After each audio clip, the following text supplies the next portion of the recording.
Here, they launched an attack. This is nothing compared to the war, yet the colony is overrun. But I tried to save as many of our ants as I could.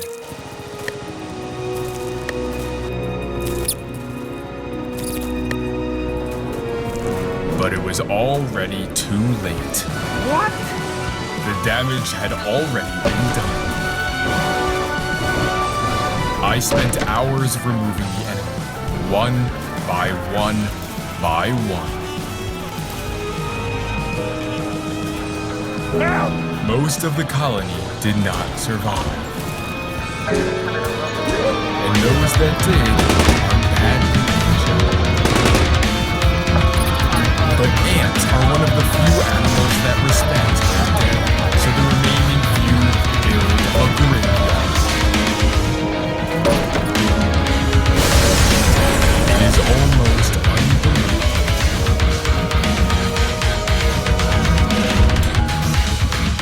They may have lost the battle, but will they win the war? The colony is weaker than ever, but they still need honey to survive. Last time, it caused a disaster. This time, they act with caution and begin to feed.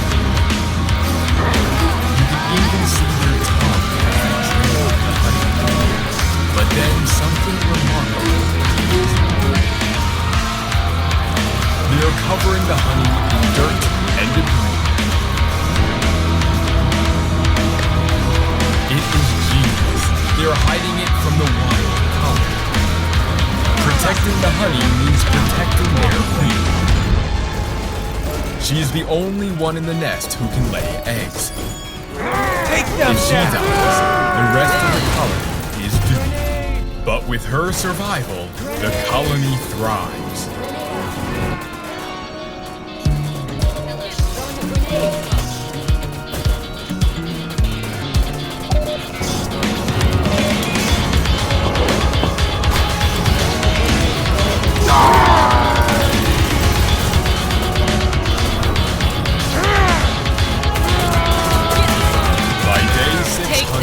The colony had become a fortress. But it is time to put their defenses to the test. Here are 100 fruit flies. They are small, annoying, and a lot like my mother-in-law. They scatter. The ants begin to panic, while many of the flies stand still. If they don't move, then they may remain unseen. But this one makes a run. And so does that one, and that one, and that one. But this one was not as lucky. He is the first kill of many.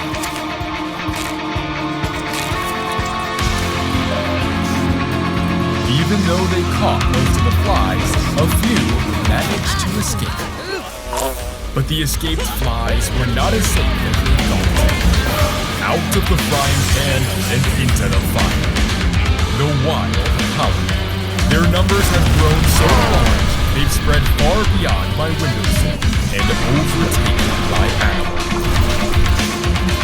My pets aren't a fan of their new ruler. It seems our colony is not as prepared as I thought. So over the next year, our colony became an empire. But the wild colony acted in parallel. Both of them are fully preparing for war. But this one escaped into my kitchen. I didn't know why until I returned. There was an all-out war. And the enemy had already made their way underground.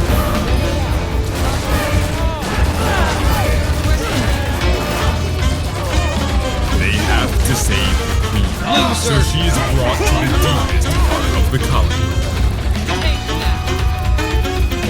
This is the last day.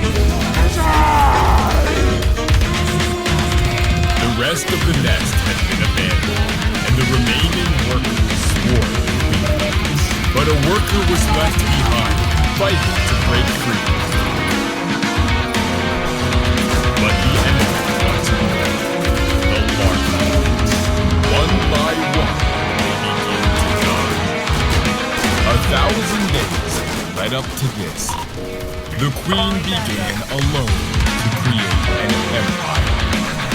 But would they let it fall?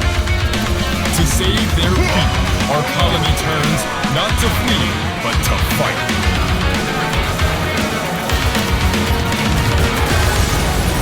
They begin to rally to their queen.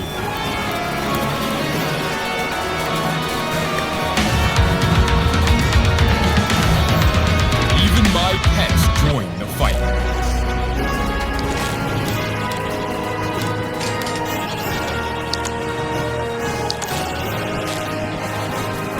They breached the surface, and the enemy was on the run.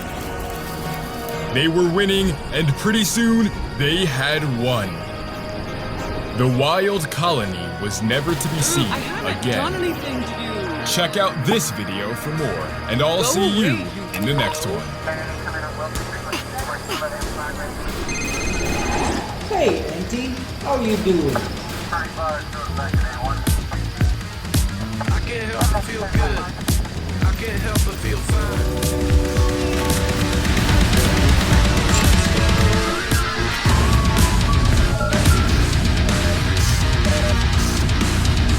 100 days ago, this forest was nothing more than a graveyard. But with time, it evolved through rain and fire. Watch as empires rise and predators fall. But the real question is, who can survive? On day one, the tank was built from dirt, a log, and a fox skeleton from head to toe. It may look barren now, but where there is death, there is life.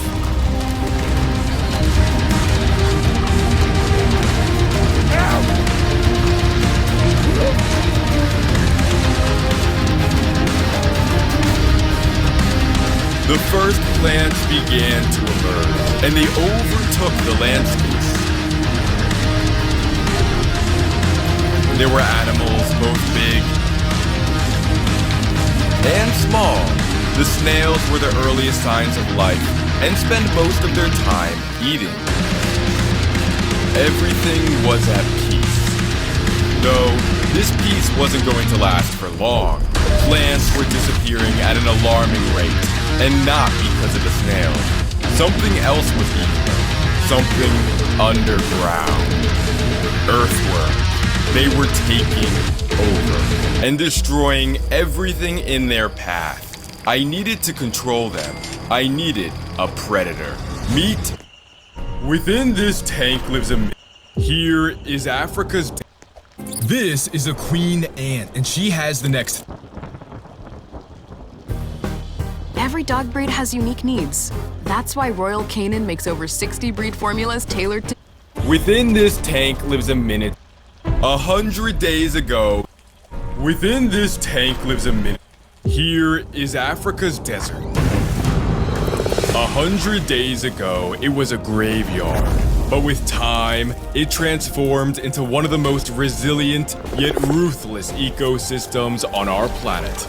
But where there is life, there is always death. Can life find balance in 100 days, or is it all doomed to die? Well, we'll have to go back to day one. With the empty tank, some supplies, and a whole lot of cacti. And after building up a deep layer of substrate, I placed in some rock and finally began to plant. But the trees here are covered in razor-sharp spines and a poison sap. Those are not coming out. One infection later, and the tank was complete. This is going to be the foundation for a thriving ecosystem, starting with darkling beetles, who have the most extraordinary superpower. During the day, they would seek shelter to hide from the desert heat. not all of them would make it. Those that found safety underground waited until nightfall to re-emerge. They began to group up for a monumental moment. Even the beetle I thought was dead joined the gathering.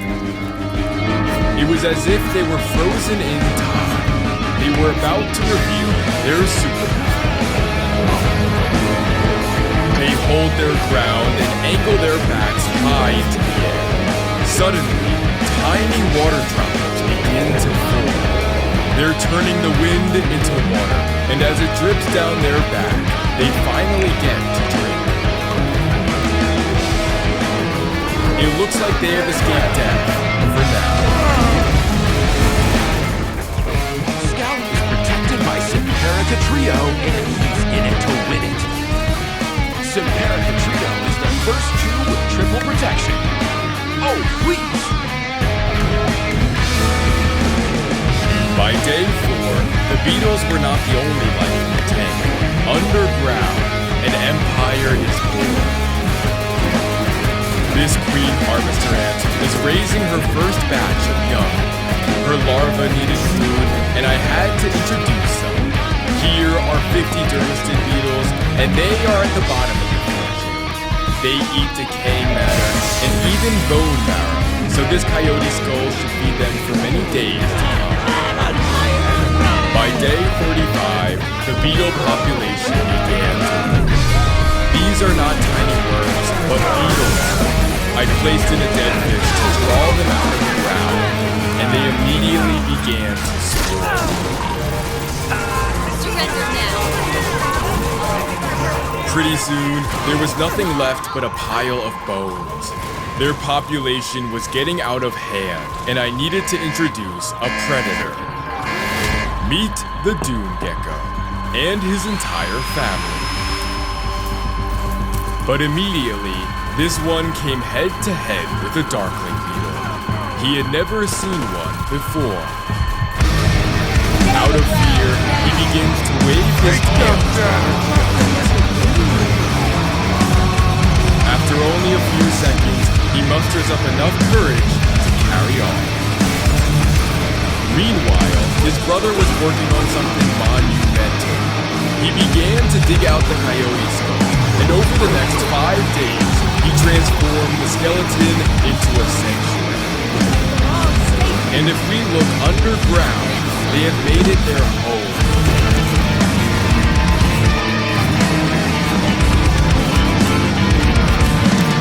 This one was even shedding the skin. He could only do this here, in the safety of the burrow. In parallel, on the other end of the tank, the Queen's first workers had emerged. They needed food, so they made their way to the surface where the hunt would begin. This beetle is the perfect meal, and they must work as a team. They are rushing to get it back to the nest, and with good reason. The sky was beginning to darken, and the temperature had dropped. I was about to simulate a sandstorm.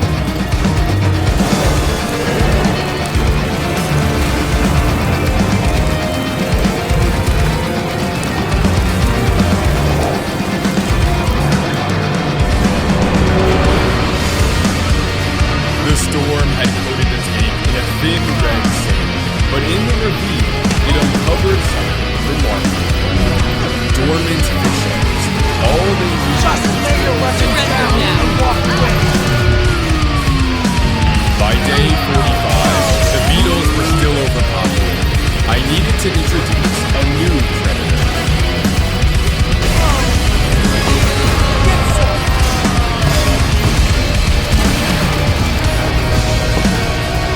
He is the most dangerous animal so far, and everything began to hide.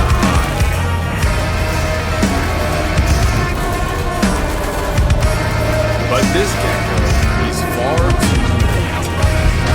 He is being hunted. Get on the ground now.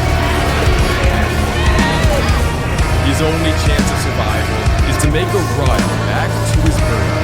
But who would make the first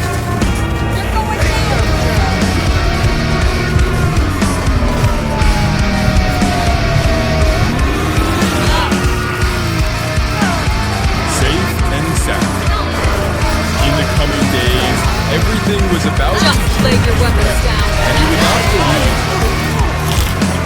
I am using You're Opera, going my down, favorite internet browser, along with my mom, dad, brother, and even Lizzie. Hey, you should have Well, actually, Opera allows you to Just lay your weapons down. and hide your location with a VPN built into the browser completely for free. Nice. And what I really love is their built-in AI. Let's see if we can read the next panel. On Camel's Path, I did not expect it to know that, and it can even explain some of these words for me. Now, if you really want to get crazy, it can make custom images. How about one of my chameleon making tacos? Oh, Bernie, you wish you could do that. Get some! But that is only the beginning. Opera can block all ads in one click. You can have music on hand in the sidebar, mark important tabs with emojis, and best of all, it's free. All you have to do is use the link in my description to download Opera for free today. Good stuff, huh? By day 60, the dry season was at its peak. Many of the leaves had turned yellow, and even the cacti were beginning to fade.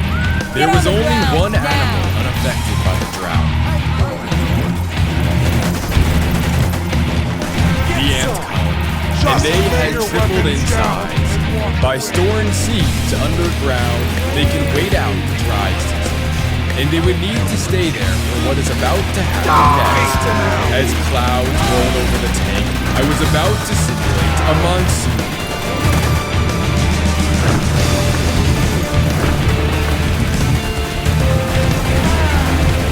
You're going down, loser. The tank began to flood. And as the water level rose, life had to seek higher ground.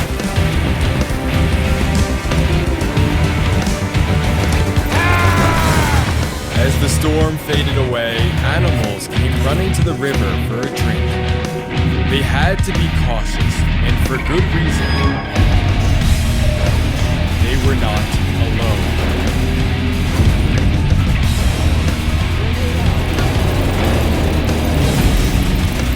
Turns out, he was not looking for a meal, but a drink. He was completely unaware of what was happening underwater. The dormant fish eggs were waking up and finally beginning to hatch. You're going down, loser. The fish are no bigger than a grain of sand and swim alongside hundreds of baby shrimp. By day 69, the rain had triggered breeding season. And underground, the geckos laid their first clutch of eggs. But there is one animal still looking for a mate, and for him, we must wait until nightfall. That chirping sound is him calling for a mate. But no one answered, and he was all alone. Until now, they cautiously approach one another. If she likes him, they will breed. If she doesn't, or maybe both. Their fate now lies in the dark. It matters late at night. Because sometimes that's when you need us most. Where you get your medicine matters. Oh, Andy, Rochelle! Team effort! One team, one goal! I can't believe it! This is the happiest day of my life! Oh, I'm so proud of us! Their fate now lies in the dark. He didn't make it through the night. But his sacrifice was not in vain. The female found a soft patch of ground where she began to lay.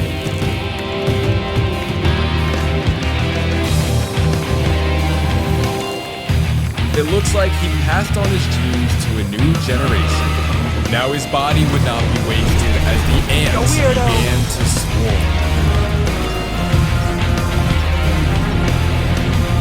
And underground, they were forming an empire. Their population was completely unchecked, and I needed to introduce an ant predator. Meet the antlion, and here are 4 more. They may be small in size, but they have big plans. Each one begins by digging out a pit in the ground. They are constructing a field of traps. Surrender now! One wrong move and the ant is doomed.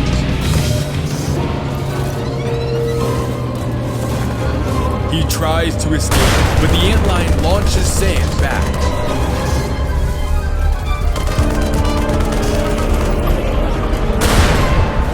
He is finally safe. Or not.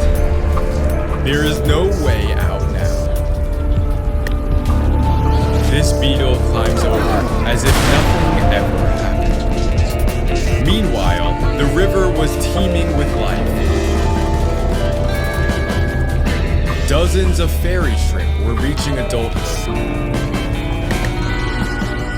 This one became a meal for the killifish. He will soon be ready to breed. On day 90, a mother's life had come to an end. Her eggs were safe underground, and her life cycle was complete. But now there was no animal to feed. This is a queen ant. Traveling the world is far too expensive, so what if I brought the world to me? I am going to recreate every biome on Earth. Now building the biomes is the easy part. Adding in the animals is a lot more complicated. There are 12 biomes I need to create, and I'm going to start with the desert. I'll need dirt, sand, rock, and a bunch of cacti. Ow! Maybe I should get gloves. So the desert was the easiest biome to build. I have the perfect animal for this setup. His bite is said to be more painful than a bullet.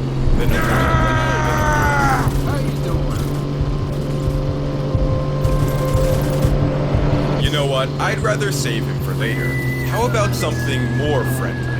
Meet Mo, Larry, and Curly. And they're all playing dead. These are blue death fading beetles, and they should wake back up in 3, 2, 1. There you go. These guys are completely harmless, unlike many of the animals to come. So with the desert complete, let's move on to the grassland. Thankfully, there are no cacti this time.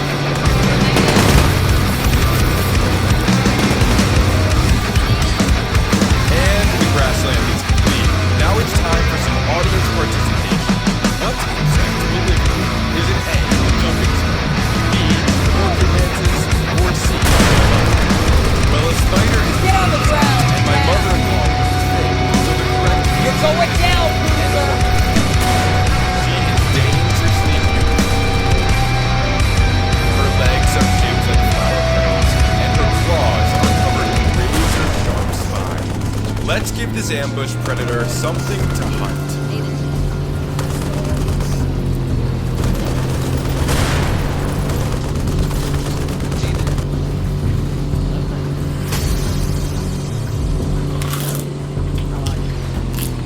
Now that she is eating, I am ready to move on to the arid shrubland. I am going to need quite a bit of rock.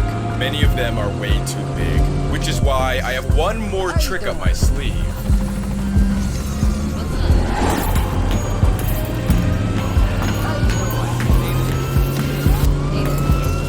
This is much better.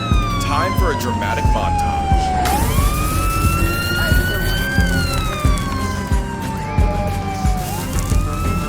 Oh my god, I think I just got sand in my eye.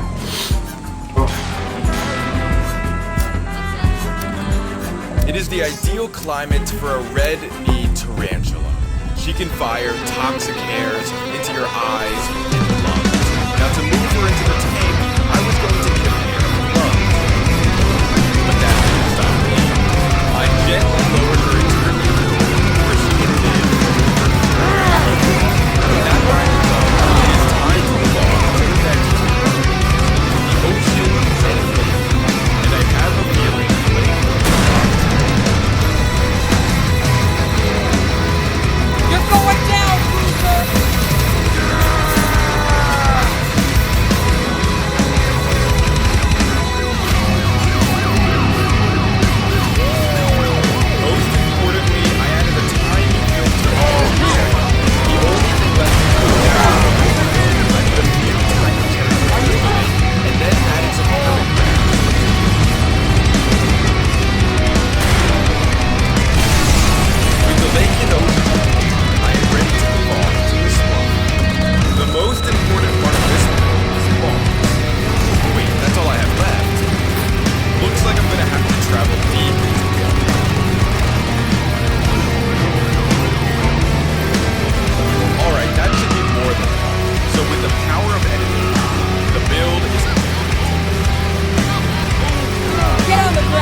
Charmin Ultra Proteins better so you can use less. The chess congestion and loser has now eased with Mucinex 12 hours.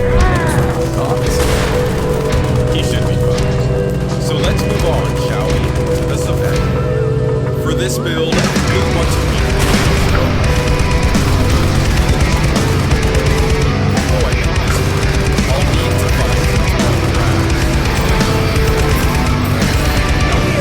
that's a pretty good haul. With the clap of my hands, Lay your weapons down and walk away.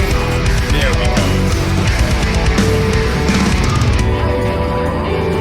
The only thing that was missing is the zebra. So I got the next best thing, a zebra isopod, and his extended family. Oh, they're going everywhere.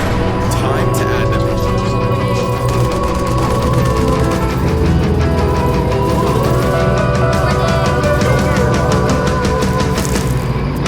I finished all the easy items, but now we can move on to the more dangerous ones.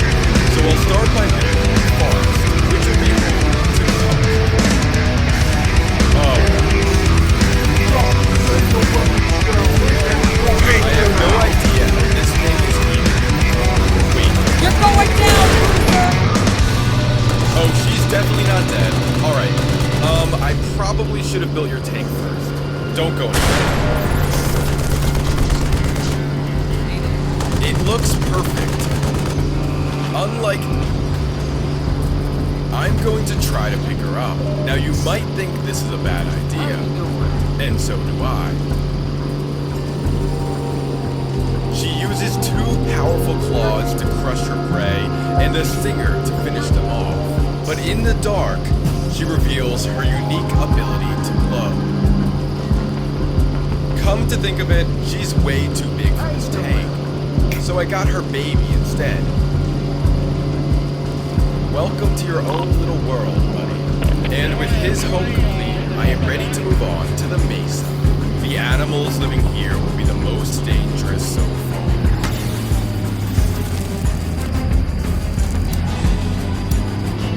Not too shabby. This will be home to the cow killer. She has the 4th most painful sting in the animal kingdom. The venom is so strong, it is said that it could kill a cow. And I have 5 of them. Using these tweezers, I have to carefully move them very slow, and slow, and slow, and... oh. Okay, deep breath. Let's just review. Okay, that was easy. With everyone safe and sound, I'm ready to move on to the mountain. Just lay I'm your going to weapons keep this down build and walk short. away. What? Die! Oh, you've got to be kidding. How in the world did that get there? Okay, one last try.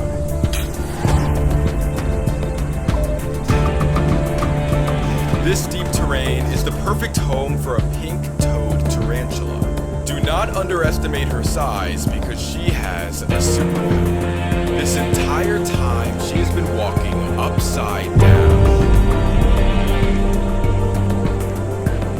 Her movement is slow and graceful. Or not. How about you just make yourself at home? In the meantime, I can move on to the most dangerous build of them all, the jungle, which is the perfect home for a giant centipede. I have to work quickly because he will not stop trying to escape. Building the enclosure is the easy part. It is the next step that I'm so worried about. To move him, I am going to need a lot more than a pair of gloves.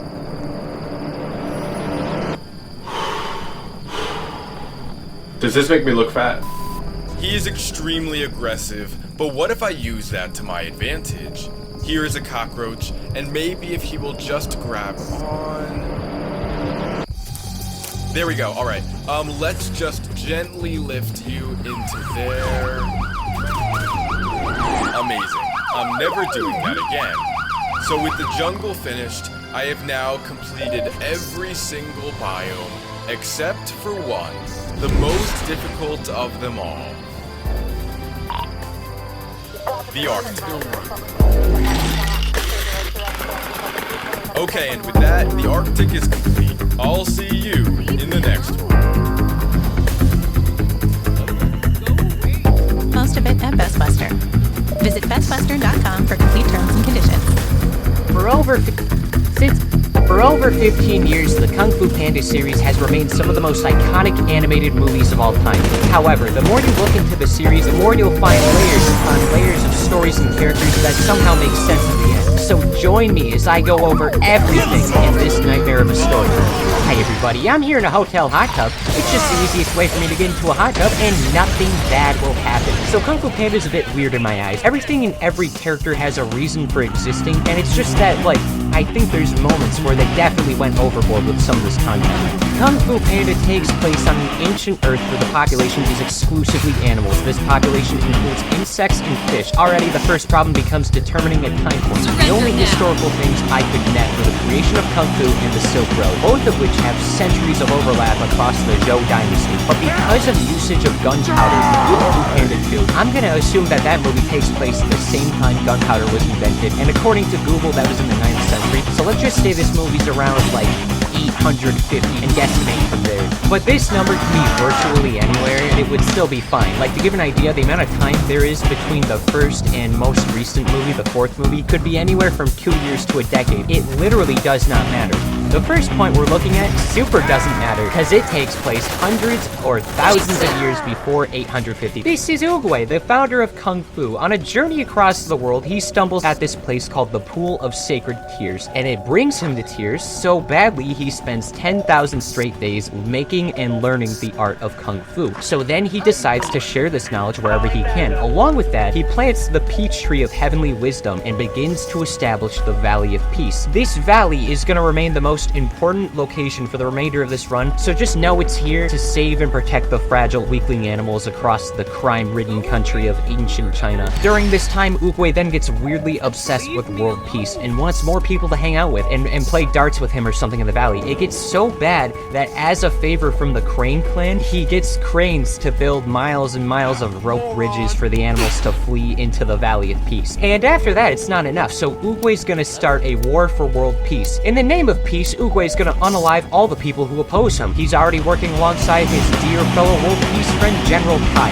One day, though, when killing for peace, Oogway gets fatally wounded and the duo stumble upon the secret Panda village. And here they use the mythical power of Chi to save Oogway, and the two learn how to use the skill. Unfortunately, Oogway saw the bad vibes in Kai and had to banish him to the spirit realm and from history.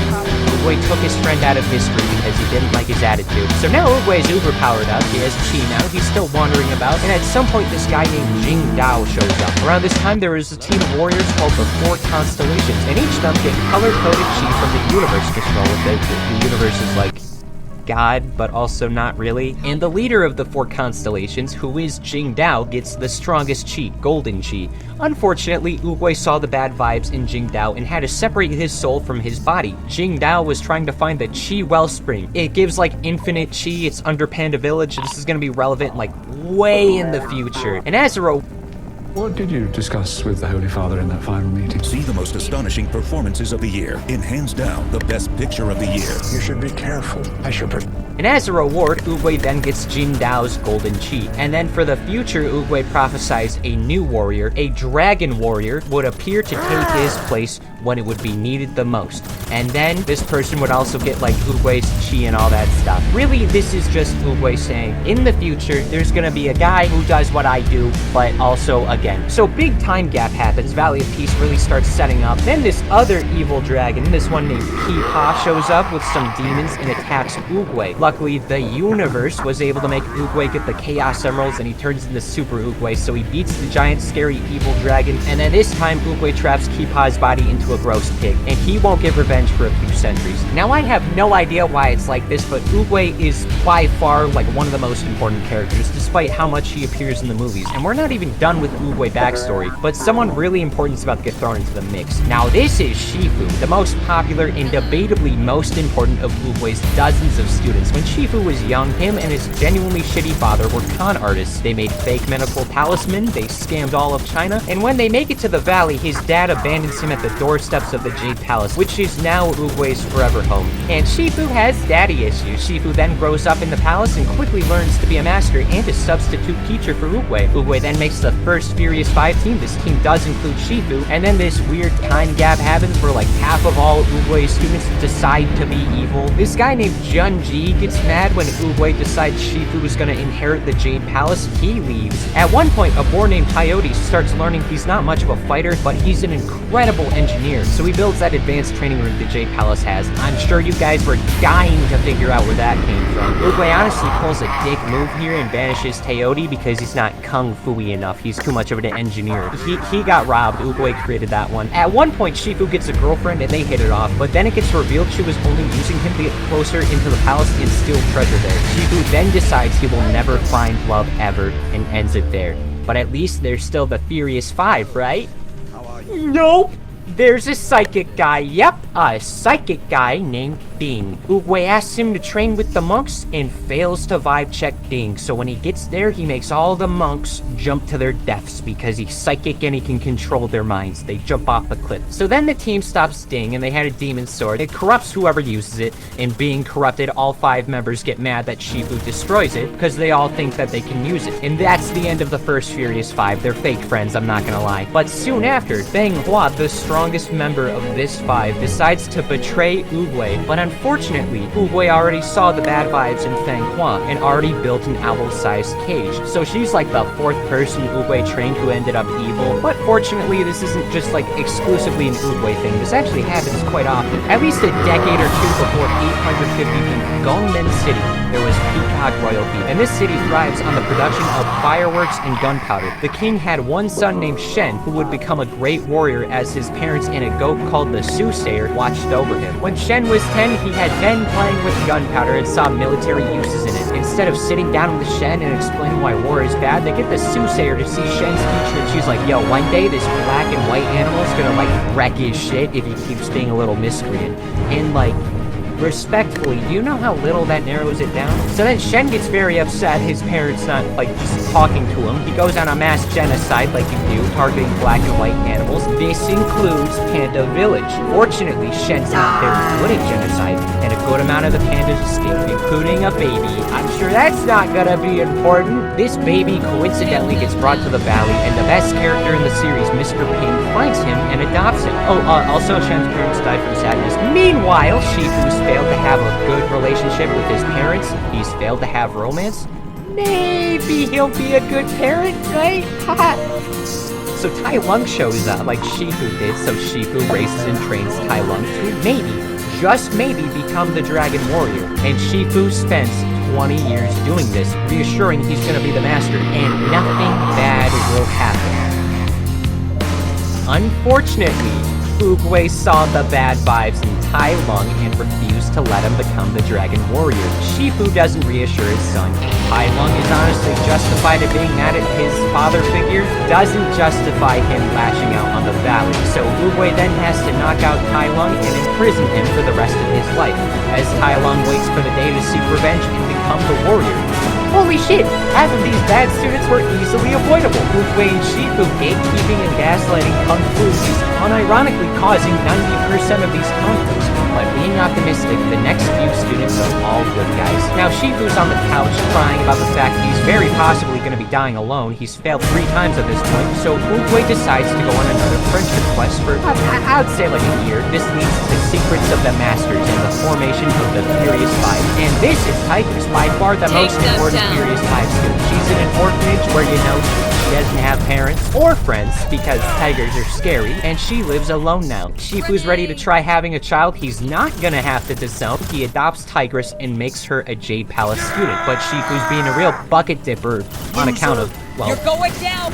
You know, so Tigress and Shifu will never have a good, proper, built-up father-daughter relationship. Then all the way across China, there's another future 5 member, Mantis. He's also fatherless. His mom ate his dad's head. So Mantis thinks he's gonna have a shorter life and decides to speedrun it by accidentally becoming a local hero. At one point, Mantis stumbles upon some crocodile bandits. For future reference, there's a lot of crocodiles that resort to crime. Many of them come from bad parts of China. This isn't a bit, like almost every single... There's so many crocodiles and almost all of them are criminals. They capture Mantis.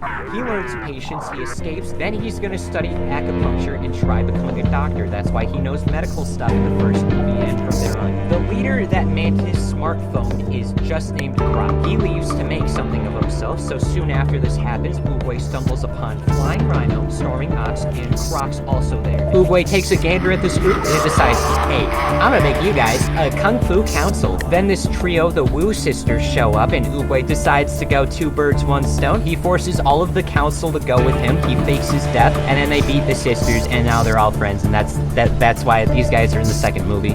Still paying attention? Good! We aren't done with the Furious 5 origin, by the way. Let's start with Crane. That's jolly and swell. One thing, though, she doesn't have the one thing the Viper clan's known for, so she's moderately neglected. Only a little bit, though. Her parents still love her, but they're quietly disappointed, just like my parents. One day, a guy with armor breaks Master Viper's fangs, but regular Viper uses ribbons to win a fight, so now she's on Furious 5 standby. Then there's Monkey. So when Monkey was young, he had a brother named Wukong. No, not that one. Monkey falls on a banana and his pants fall down. This is an event that leads to Monkey tripling the local crime rates. Him and Wukong start pranking the town, and Wukong did kind of nudge Monkey into being this bad boy. Eventually, Monkey will chill out when he gets this girlfriend named Yaya, until one night when she's cheating on him with Wukong. Brotherly violence ensues, Wukong gets arrested, his mom also dies from sadness, and Monkey becomes an orphan because this is Kung Fu Panda. Nobody has a relationship with their dad. Monkey only knowing how to cause harm triples the crime rates once again. Then the town sends warriors to take Monkey out, but he keeps winning. Until Oogway shows up. Don't forget, he's still on that friendship quest. He curb stomps Monkey, but saves his life. He goes, Monkey. And that makes Monkey a good guy and a part-time comedian. I want to say now the year's like 846. Let's go back here. This is Secrets of the Soul. You remember how like this series is named after a panda? Well, he's actually plot relevant. Po is actually important now. Shifu and Oogway are watching currently their only active student. Then they get warned that a boar, creatively named Boar, is on his way to fight Shifu. Oogway then goes, damn, that's crazy. Let's get DoorDash. So they get noodles at Mr. Ping's restaurant, where Po is in charge because Mr. Ping goes on a supply run. Chef Po sneezes into the DoorDash order, and now Shifu's got like black lung or something. Tigress is then ordered by Shifu to find a list of warriors, but while Po finds out that he got Shifu sick and is looking for a career change. Some of these careers include a janitor, a doctor, a dancer, and a comedian. And then the scrolls get mixed up. Guess what happens next?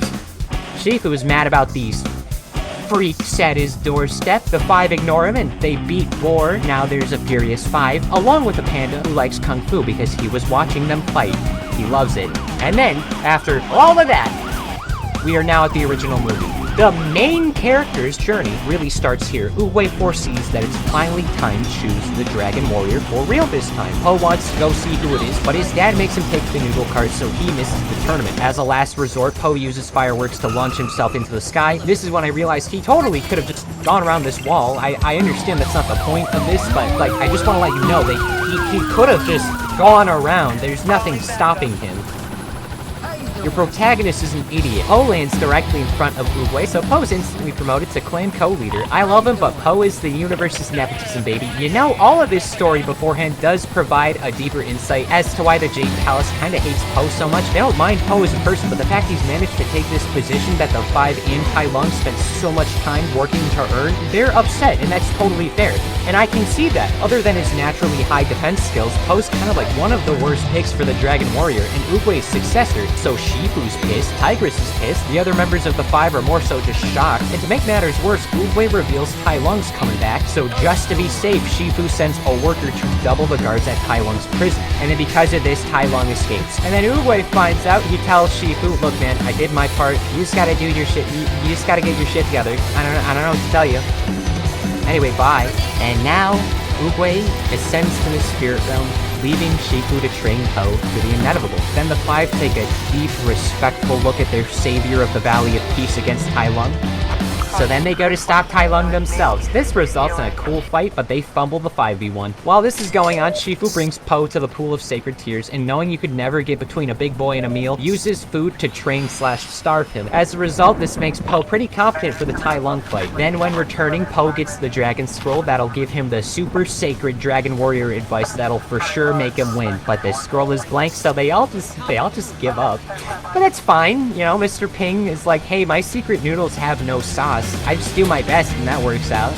So Po realizes that while Shifu's almost about to die, he doesn't, and Po uses the most secretest weapon of all. He turns on items and stage hazards, and because Tai Lung's only practiced for tournaments, you know, he loses on the walkout stage. And after Po fills up his final smash meter, he sends him to the spirit realm. And so, the first movie has concluded. Po has become a real kung fu fighter, and the Valley of Peace is safe until 850, but for real this time. Anywho, schmackle-a-doo, let's talk about Kung Fu Panda 2, is what I would be saying if this was easy. I'm gonna say this once and only once for now and for the future when it comes to DreamWorks franchises. Almost every single DreamWorks property has gotten some sort of special content, like games, comics, Christmas special, stuff like that. Kung Fu Panda has a lot of this stuff. They have comics, some shows, some games. There's even an official manga adaptation of the first movie that hasn't been localized, but DreamWorks also clarifies that any alternate media outside of movies and specials are less canon, as in, they don't matter. Yes, he was ignoring that, and that's why the movies take up so little of this story. This series actually has a ton of explanation for each character. Like the Wu sisters, those characters who only showed up in one canon special, they appear like 2 more times. One of which is in the comics, where they do impersonations. The comics are mostly world building, if I'm being honest. I didn't read them that much, I skimmed over them. Brief rundown of all the events that mattered, I think. Po had a childhood friend named Hung, he did kung fu with them. This is probably a plot hole. The gang go to Tai Lung's prison and, like, test upgrades on it. One time, Tigress and Po get caught in a Chinese finger trap together.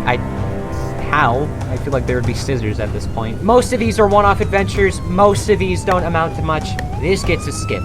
And then there's the games. I don't like the games. The first one is a loose adaptation. It's mostly the same, but the game goes on a few bonus quests between the events of the movies, so we can ignore this once. And especially this. This needs... we gotta find, like, holy water for this or something. Legendary Warriors can actually be considered something unique, though it has one of the worst plot holes in the franchise. Just for the future, this sucks. Everyone knows this. At the end of the first movie, Tai Lung dies. Sure, he goes to the spirit realm. Regardless if they are a good Gus or they are a bad Brian, they will go to the spirit realm. Oogway is here, and Tai Lung is here. This plot involves rats capturing everyone in the Jade Palace. Not only are the Wu sisters back, but somehow Tai Lung came back, and there's no explanation for this. Tai Lung specifically has no way to revive himself.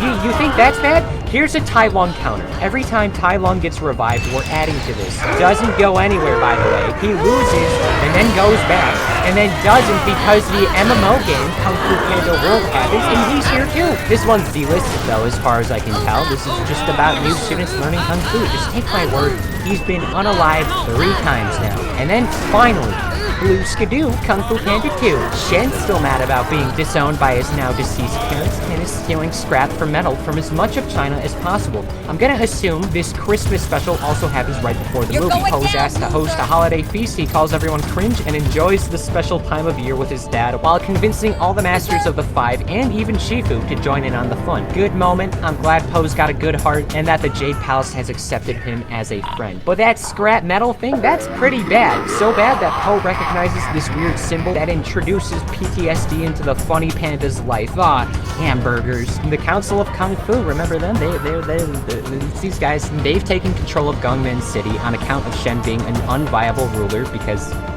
well, you know. Turns out Shen made a win button. All he needs to do is shoot this cannon and he instantly one-shots anyone in front of it. Which happens to Rhino. He's out of the picture now. Po and the 5 are then asked to walk over to Gongmen City and knock off this peacock mischief. Right before, though, Po finds out that he's adopted. He is... doesn't matter.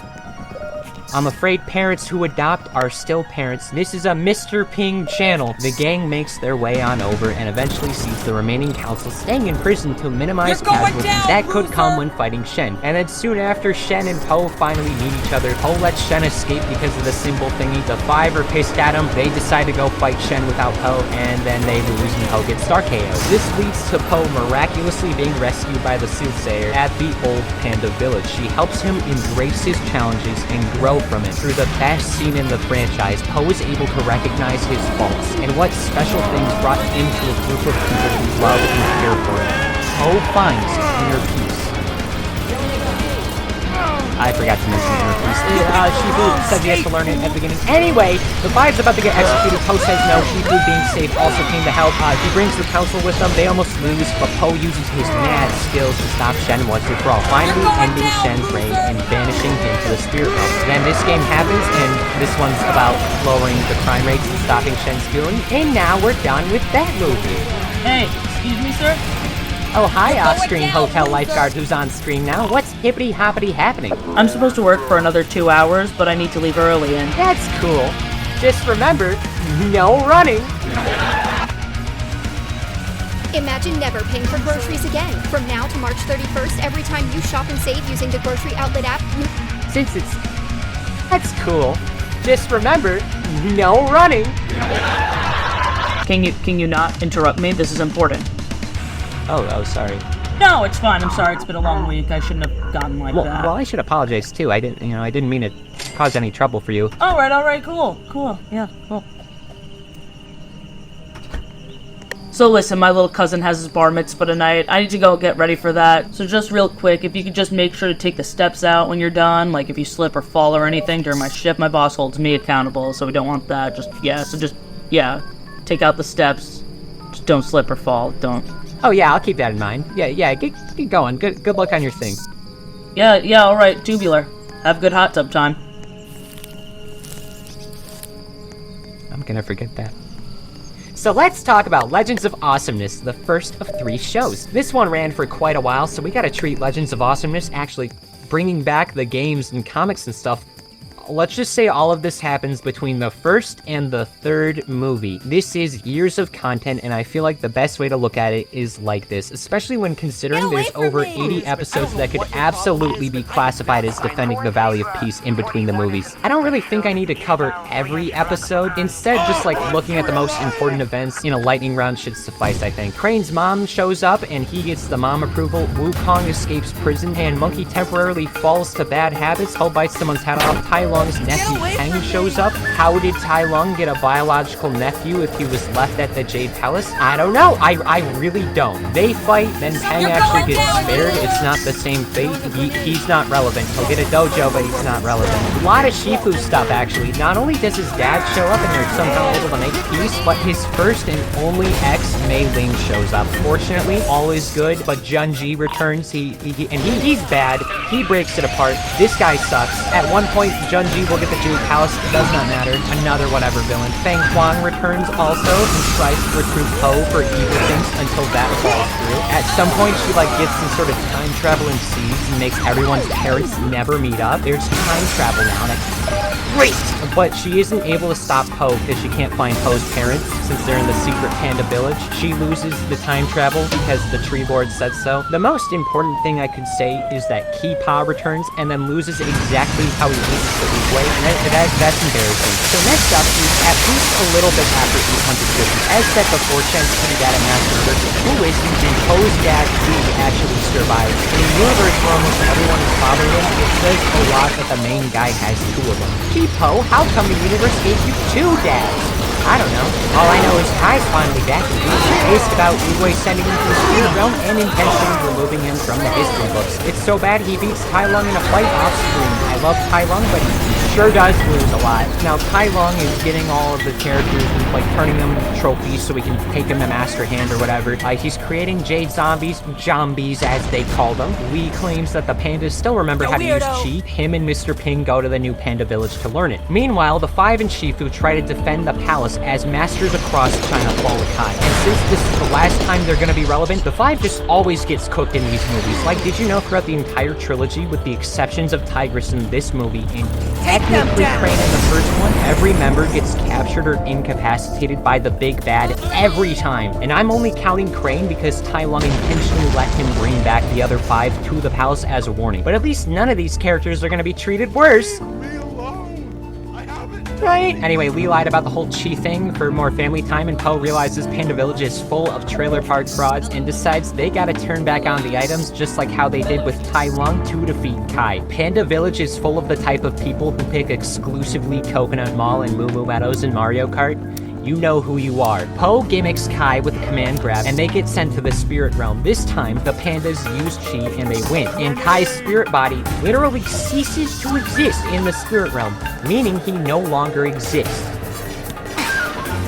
This then gets retconned in Showdown of Legendary Legends and a few other things. Then Oogway returns and says he's proud of Poe, still the hero we all deserve, and he gets a nice old green sticky stick, and that's the original trilogy. I think it's a timeless trio of tales that are gonna stand the test of time, and maybe get held back by their semi-convoluted spin-offs in other medias. But you know what? If it ended here, then this would have been fine. Unfortunately, the red bar is not over there yet. No, because after this movie, Poe decides to take an extended vacation, regaining all the lost time with his dad and the pandas in the village. I want to say like at least a year respectively.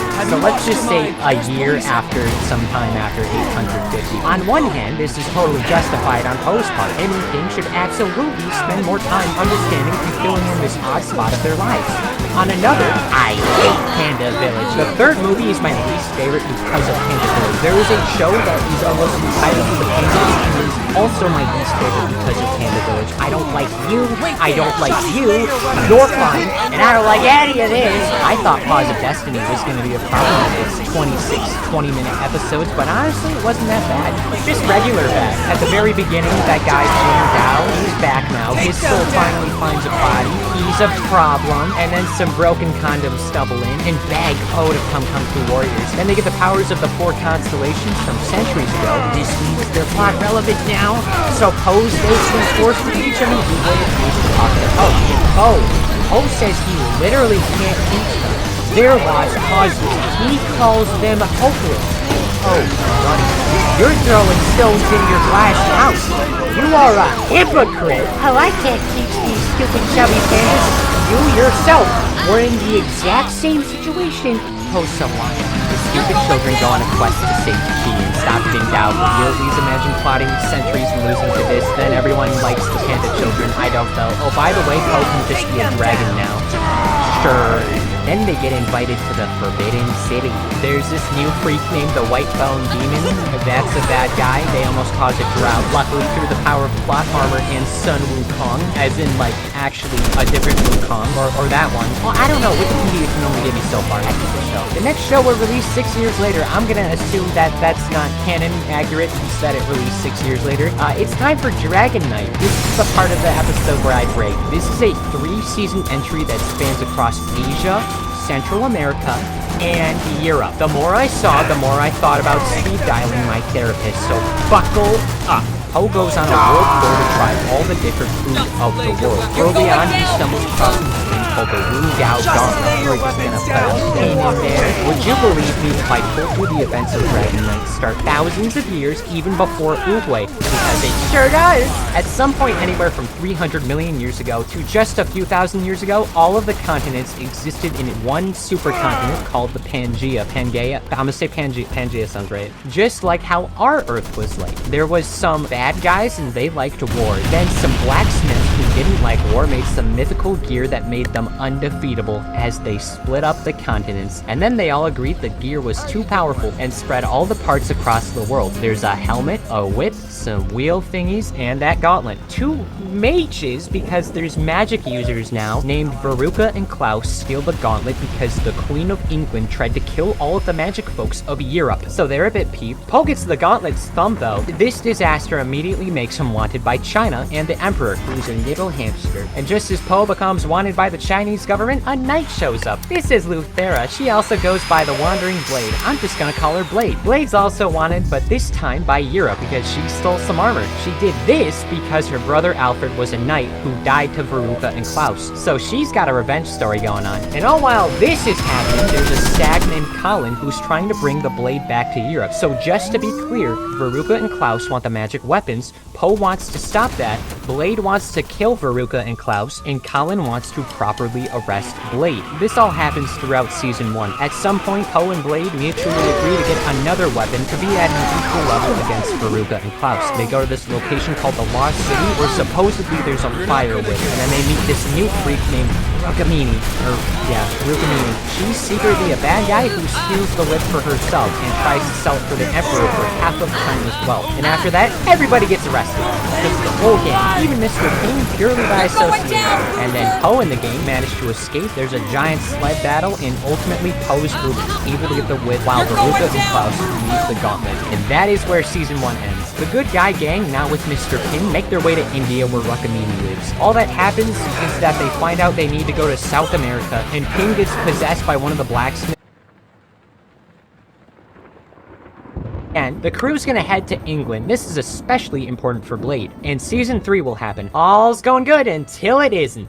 There's pirates. Not only are they pirates, they're the best pirates. Not only that, apparently Mr. Ping was a pirate. Mr. Ping used to be king of the pirates with his pirate queen Forazan. What? I guess Mr. Ping found the One Piece and then he got bored, snitched to the English government, and he starts a new life in China with his lovably obese adopted son. So all the pirates are justifiably pissed at him, but the main crew gets rescued / arrested by a surge rig. When arriving at Europe, first off, it's so weird to say Po goes to Europe. Po accidentally plays a complete game of chess with the Queen of England, leading to a swamp adventure where they meet Duncan. I don't know what Duncan even is even. Do you remember when I said this was about a Kung Fu Panda? Because now it's about a bunch of European animals finding weapons. There's a weapon dimension! There's a 5th magical weapon that this one didn't split up Pangaea, but Alfred made a mythical sword before he died. This one having the gimmick of anyone who dies to it having their soul trapped to it. Just like Katana, she's got my back. Also, after Season 2, Veruca and Klaus got split up. Veruca went to Europe. She unalives Duncan. Duncan deserves better. But Veruca's hot on the tail. Shit's just happening now. I'm not even trying to say somehow, but somehow Alfred gets resurrected through all of this, and he's evil. He wants to bring all of the continents back together, reform Pangaea. I feel like there's a whole argument that makes no sense. Everyone would be fighting for the coastlines, and the middle of the supercontinent would be a mostly uninhabitable desert. Don't even get me started on the oceans, what would happen over there. But I'm sure the uneducated Bear Knight who's been dead for a decade knows what's best for the world. Also, Veruca gets stabbed, and now she's dead. Po doesn't like the idea of Pangaea, so he gets his pirate dad and Mr. Ping's girlfriend to lie about China and England declaring war on each other. Eventually, Alfred gets distracted by this, and everyone is able to save the universe because that's how powerful the weapons are, I guess. And then all is well. Rukamini becomes a pirate. We're never gonna see her again. Blade joins Po on the food tour. We're never gonna see her again. And Ping is happily living in Panda Village with his lover, who we're never gonna see again. Wow, I can see why those are considered non-canon, and I didn't even get to question why everyone knows and speaks exclusively English. Doesn't matter, because then that one happened. Kung Fu Panda 4 happens. As a movie, this is probably the worst one in the series, but I liked it more than 3. I'm not exaggerating. I despise Panda Village. There's a lot of problems in this movie. It's too fast, it's too short, there's no character development for Po. I think my own problems come from 2 characters, those being the Chameleon and Tai Lung. If I'm being honest, Aquafina was tolerable. I don't know what rituals she performed to get into another animated kids movie as an annoying semi-important character, but she sure does exist. Po has to stop being the Dragon Warrior because Shifu said so. Instead, he's gonna do what Oogway used to do, just hang out at the Jade Palace forever and go on friendship quests. I feel like that's a bit unreasonable. Po's not really even that old yet, and I think it's even more fair that Po's against that idea until he stumbles upon Aquafina and is able to successfully send her to jail. As that happens, Shifu gets DM'd and apparently a new little freak known as the Chameleons being bad, and because the Furious 5 were intentionally written out of the movies, they're doing their own thing. Po and Aquafina gotta go and save the day, and then there comes the villain. They fumble so hard. Yeah, just overall they have a bad villain. Chameleon's able to turn into whoever she touches and wants to use magic to take over China because apparently she's too small, and nobody wanted to train her to be a kung fu master. She could never be kung fu fighting.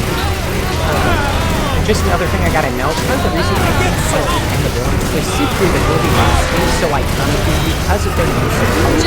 Each of the villains have a different clothes and the color that they associate with. If you watch any moments where Jen has the ability to use lots of red, look at Kai's and his green. This corresponds with Poe as well. Poe has yellows and greens and pink starting to win the battle. For example, in the climax of the first movie, it starts off with a dark blue storm, then between Kai's and that shifts the wind using sunlight as totally start to balance out the light. This goes on for every final fight. Look at the climax from yellow and orange start appearing as Poe has a comeback. Now the fourth movie, they didn't do this. The movie only has like some hints of yellow blue, but it means nothing.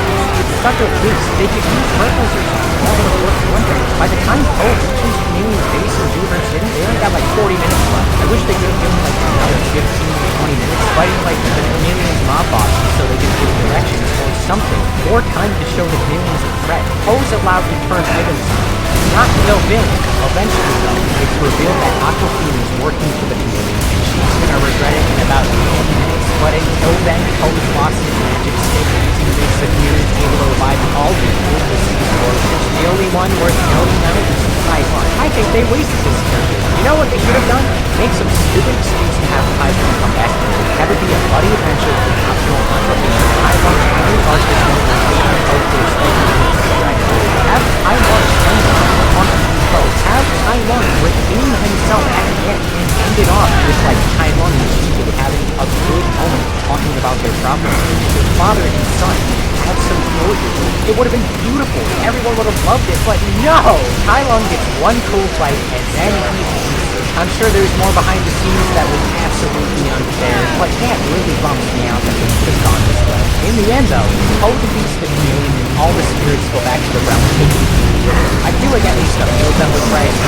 I should know. How did he still exist? And then he reached the turn of the water on the story. Confident in Dragon Warrior, shooting once again, 7 buff, and just like with 2-player Poe, she moved the Jedi. And that is everything you need to know about something. If we're looking into the future, if there's more movies, hopefully they bounce back. I feel like they definitely dubbed the franchise into a role by not making Taiwan the permanent resident of the Big Palace. I think just replacing Poe is going to be hard, just based on the roster. And then I'm going to be honest, Aquafina's character really wasn't winning anyone over. I don't know if she's going to be able to take this spot as Poe did, because he had so much time with Poe. People are going to compare them to it and go, okay, well, Poe's the better one. But who knows? Maybe if something new comes out, it'll be great. Maybe a young new place to offer. These 5 adventures in so many new places that this story can go as there are restrictions. Well, folks, I hope you enjoyed. Fix this statistics. Follow me on every single one of those rotten little social media GGs. If you like gamer stuff, use my code. You know, hotel hot tubs aren't cheap. It costs you money to back in a 29-star hotel hot tub. Actually, check it out. Oh, shit. I forgot to take the stairs out. That's like the one thing I was supposed to do. Ah, well, it's probably nothing. Surely it's no big deal.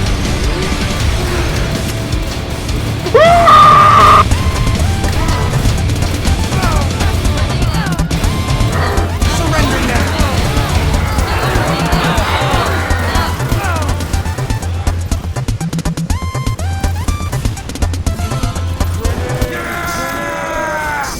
Loser!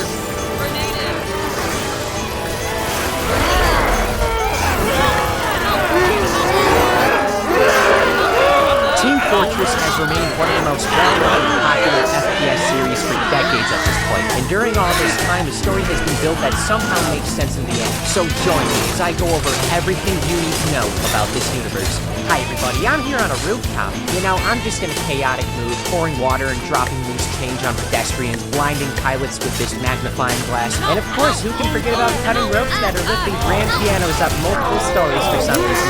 So Team Fortress 2, TF2, whatever you want to call it, surprisingly coherent story. The best way to describe it is as chaotic, and you'll see that in about 30 seconds, I would say. So Team Fortress takes place on an alternate version of Earth with a few major differences. A majority of gameplay occurs in New Mexico, but before I'm actually able to explain why that is, first we gotta take a look at the centuries of history before any modern mercenaries fight each other. Let's start off between the 1500s to the 1800s. Many historical figures do about what they normally do, but they get a little bit wackier with it. Most US presidents in this story slept near gas leaks, and everyone else took a swig of the silly juice. Like, to give an idea, hats are a sign of wealth with a caste system, and real-world figures like William Prescott would shoot poor people to decrease the ratio of people without hats. Compared to some of the other stuff down the line, this is nothing. First up, let's say hello to Shakespeare, the strongest writer who's ever lived. Not only was he a literary genius, but he was also just a regular genius, inventing the stage play, the rocket jumper, and America. His downfall comes when he invents the multiple-story building, but not stairs.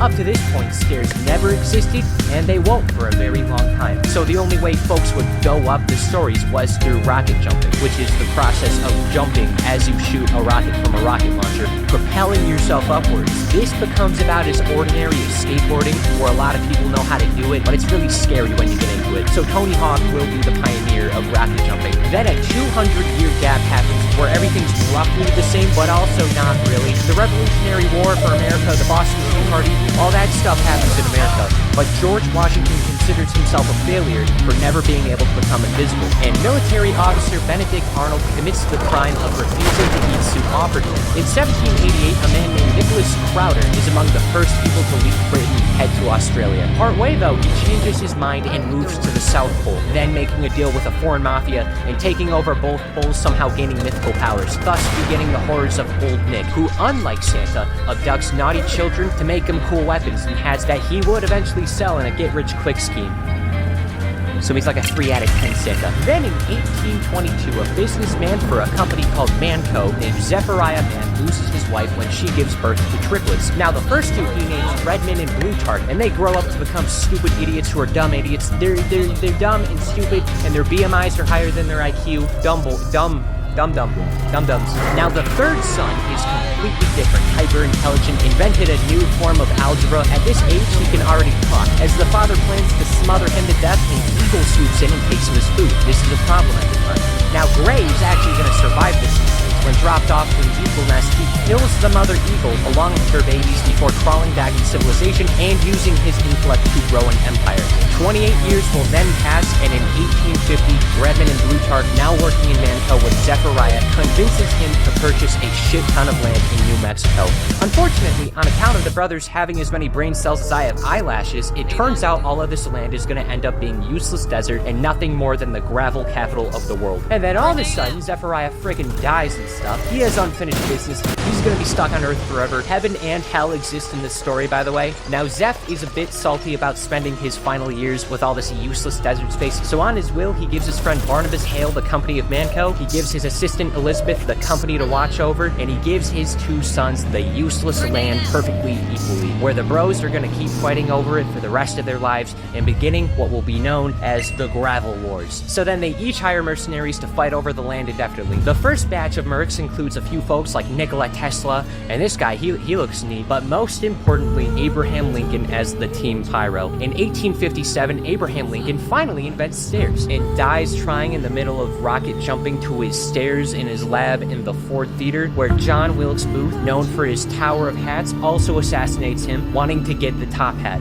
In my opinion, Lincoln's death is the third most embarrassing way to die, right outside of forgetting to drink water and smoking. This tragedy scares all scholars enough to where they agree to never invent anything ever again, instead opting to learn exclusively astrology. Now by this time, the son of Barnabas Hale, Bilious Hale, has taken his father's position and proceeds to beat the shit out of John Wilkes Booth as he holds him down, letting the public take turns shooting the criminal in a public execution. This is also around the time where the most valuable resource is discovered, something objectively more powerful than gold and oil combined. Australium, named after the country it was founded in. Australium can easily change states of matter and is absurdly valuable. By the start of the 20th century, they already attained an advanced country by our standards. It's basically vibranium, but instead of being given to a mostly peaceful and pretty cool bunch of people, It's given to Australia. Good lord, everyone else is in danger now. Just by being exposed to the materials, the Australians all get giant muscles, majestic facial hair, and become obsessed with drinking and fighting. This shit's laced with testosterone. When the Australian will run out, so will everyone's abilities. So it's real important that that doesn't happen. Otherwise, the Australians become squishy baby humans again. But not really, because like the outback is scary, dude. And even though he's not alive until the mid-1900s, Saxton Hale is the exception. Even though he is Australian, he doesn't lose his abilities. Maybe he fell into a pot of it as a baby. Maybe he worked so hard to give his abs as a alien. Or maybe it's because Saxton freaking Hale. 1890 is when another first regiment part heavy part. No progress on either side. They both have a group who ever dies in their youth. And as the brothers near Luke argues the idea simply outweighs that and hires radical counter immortality machine that runs on board Australia. It puts the people alive for seeing it for Australia. However, such as the highest level of recognition this means the outward brothers still have to suffer. In 1921, the staircase saga finally comes to an end when American President Franklin D. Roosevelt loses his legs in a rocket disaster. And it is so how not wheelchair accessible America is, he stumbles upon a notes finally invents the proper staircase. In the 1930s and the mid-1960s, a lot of time start happening. In 1991, it's actually a number extraordinary. This number is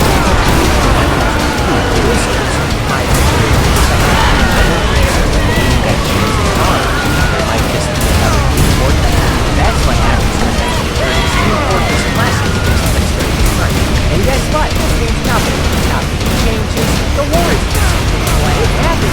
It's around this time that Saxton finally prepared Untote. He makes fast weapons and all the stuff with other things, but quickly showing not just America and hunting down all of those heavy. In his time, how down how trust me, this creates a lifelong rivalry against his old teacher, Charles Darwin, the inventor of the zoo and the protector of all life, who saves animals in Saxton's Australians. In this period, so much happens. Mercenaries swap out and retire, and all of that. The fight's going, but there still is one more thing worth knowing. It's unknown what actually happens to Elizabeth, but the mantle is given to her granddaughter, Helen, more commonly known as the administrator. She's gonna hire an assistant that goes by Miss Holland, and just like her grandma, the administrator is pushing for perfect neutrality, preventing either side from knowing that it's rigged from the start, really prohibiting any sort of justice. And you can also tell because she's wearing purple.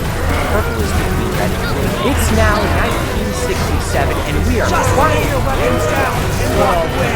game that's been around for 2 decades and hasn't been updated for half of it. On one hand, these characters have a lot of complexity and things going on in their lives, but at the same time, they're doing exactly what the mercs have always been doing: fight for red or fight for blue. Also, Apple exists already. Sure, it's very pick and choosing what occurs here. There are 18 mercs in PFP, 9 per side. It's unknown if they're all why they get killed all the time on camera but continue to respawn. Answering both of these questions, the former, I have no idea. The latter, there's immortality machines. Is it really that hard to believe that there could be like respawns in a control area? The point is, as long as these 18 mercs are fighting, nothing will change. They are doing a 9-to-5 where they kill each other. And I actually don't need to introduce all 18 mercs. Due to circumstances I'll get into, Miss Pauling actually develops a significantly stronger relationship with the Red Team. And as such, when things happen, we spend way more time with the Red Team. Meaning that as a result, we know way more about them, and they're far more prominent. That's not to say that Blue Team's useless, but roughly 90% of all the team-specific moments go to Red. For example, one of the locations the team usually fights in is Untote, and as a PR stunt, the administrator hired a filmmaker to market the mercenaries on Red to justify all of the fighting in the local populace. And this ends up working pretty quickly, also in part because the town water supply has been riddled with lead on account of well, you know. Oh, by the way, the whole stunt leads to the film guy's death. It's used as a warning to keep everyone, like, not sharing their information. The administrator is not the type of boss who has casual Fridays. Like, to give an idea, Heavy and Pyro go to her firsthand and ask for weapons, and her first instinct is to blow everybody up. So let's start off with the more simple mercs and work our way up. Starting off with basically who's the mascot man, the Heavy. a Russian man named Misha, whose family got sent to Siberia camps in 1941 when his father was part of the USSR counter-revolutions. After 3 months here, he leads his family out into the Siberian mountains where they hunt bears. Heavy does a bunch of stuff for his folks, yet he still finds time for his own passions and relationships. He gets a PhD in Russian literature, he likes sandwiches, and he especially cares for the team medic. Heavy's gonna remain the stoic and wise, friendly pal who does in fact have a profile that missions with triple digits. Next, there's Sniper, Mick Mundy. He's an Australian and pisses more than 8 people combined. That's an insane drop-off between people. His parents aren't all too jazzed about him being an assassin, with them calling him crazed gunman. He's honestly just a guy.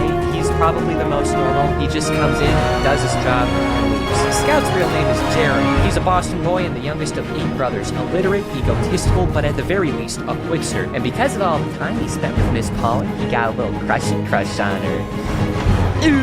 Now, Spy's a French guy who may or may not be the father of Scout. Actually, he is. It's pretty much confirmed. Red Spy specifically is the dad of both Scouts, actually. He did both of the Scouts' moms last night. How embarrassing. Now, here's a fun little fact. In Meet the Spy, the Red Spy is disguised before the blue sky shot between the eyes. He's acting as Scout pretending to cry as the Red Spy got between his mom's thighs. His arms are heavy. Slather myself in spaghetti. He's just shocked because someone actually got pictures of him doing someone's mom. That's a normal thing.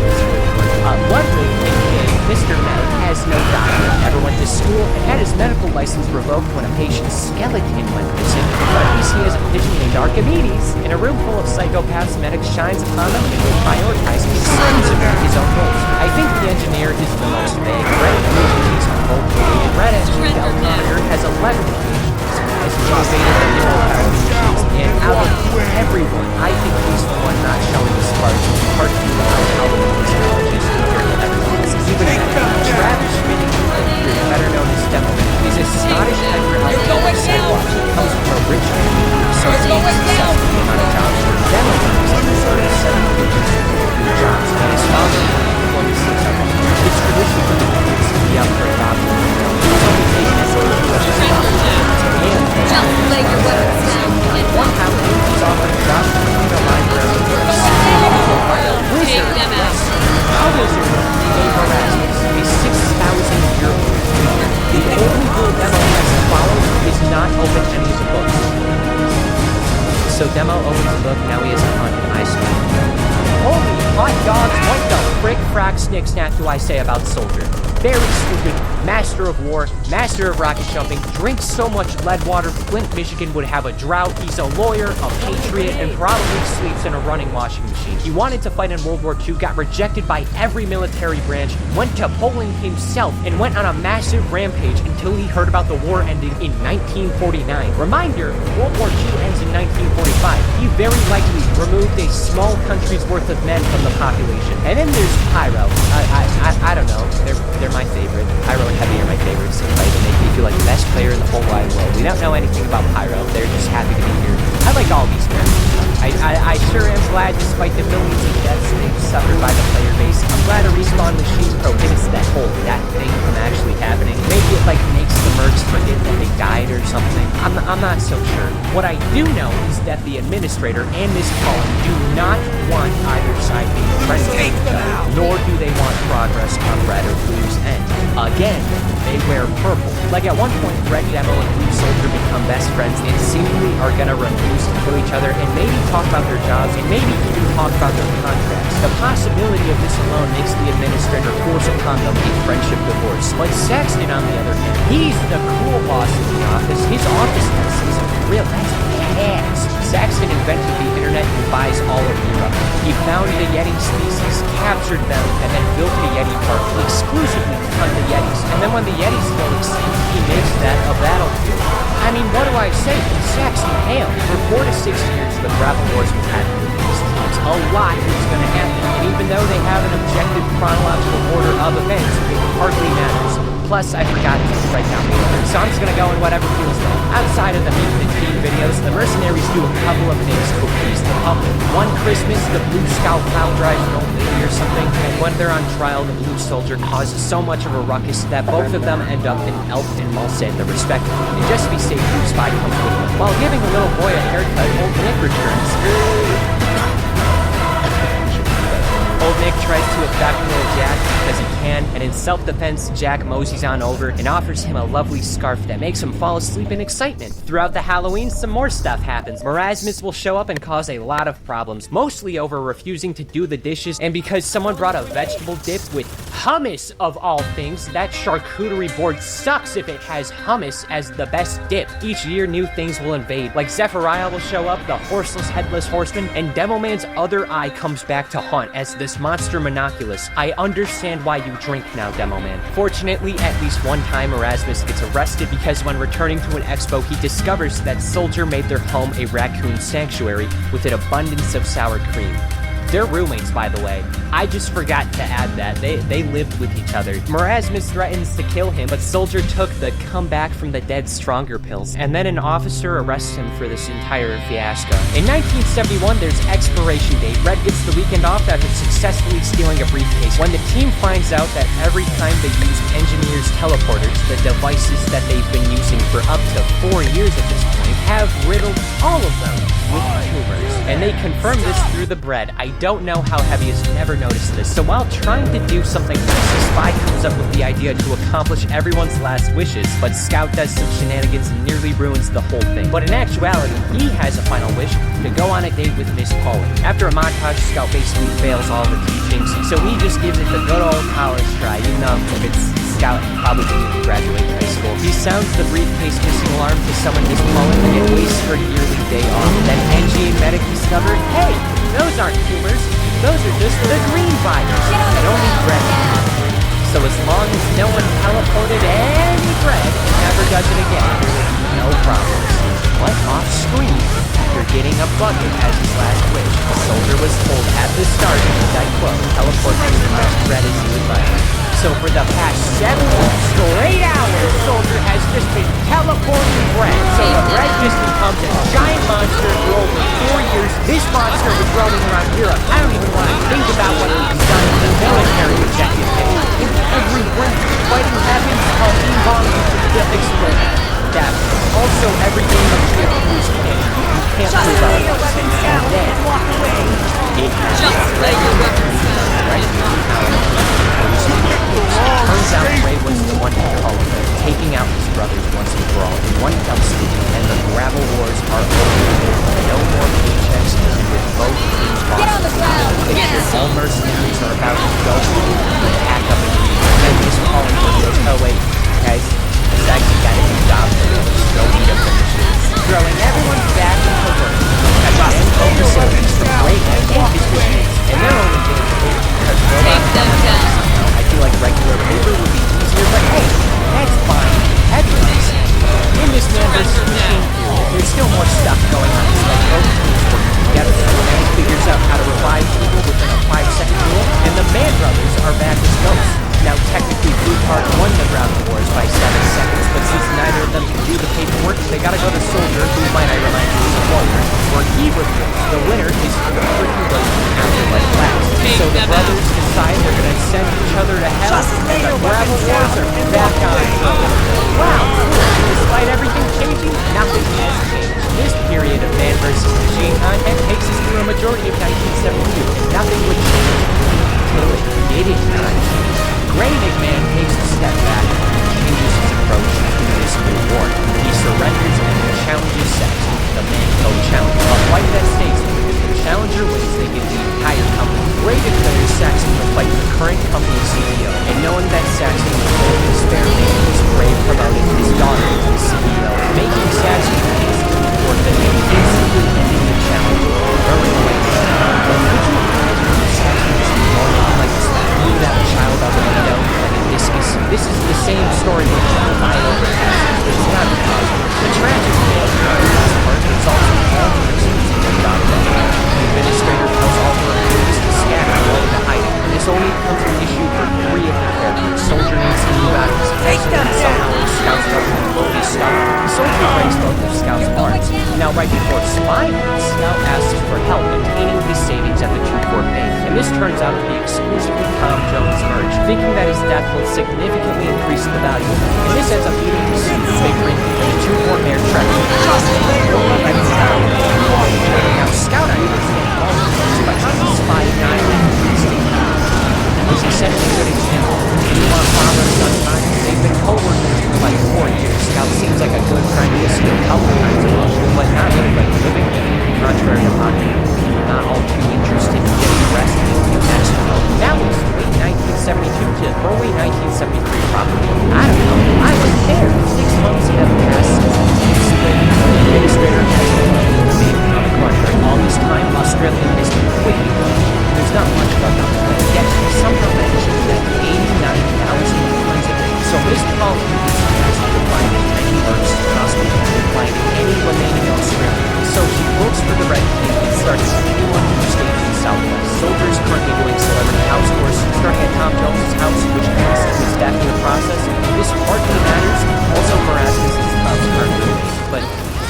but not anymore.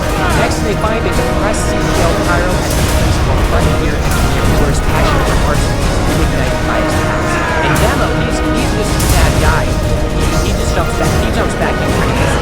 Next up, Spy and Scout. Now, this Paul and Pyro go to burn books and graze on the trail using all the resources and his own mortality to stop him, while Demo and Soldier go to work finding a big old fire. They go. So now there's a public execution, and before anything happens, Paul goes in and goes, thank you, Blackwater, for poisoning the town and saving the day. Then the team splits up to look for Heavy and Sniper. Pyro, Soldier, and Scout all go to Siberia, while Pauling, Demo, and Spy go to Australia. The Siberia team finds Amelia Earhart's case of plane crash, finding her remains in a hot dog suit, and after smothering themselves in a field, they will try to eat bears. This is when Heavy shows up and proves that Jim is This crew goes over to Heavy's house, and John say it like that. One of Heavy's sisters is a boyfriend. This is so and then the thing decides to go back to Siberia. Right as this will be Australia. Releasing firsthand how no Australia is a bomber of the Congress, and the gang standing by the wall of Australia. While that is happening, it's actually Charles Darwin, where Charles offers the gang to go back to the universe of Australia. Then the other people go to Australia and scout the country. When it discovers what it's set to, and he's killed. Everyone else is stuck in the Australia. Supposedly, all the money supplied. Only problem is that New Zealand decided to dump underwater. The entire scene is at 500. One scientist said the war was going to end. It didn't. Counteract all the racism that was going on.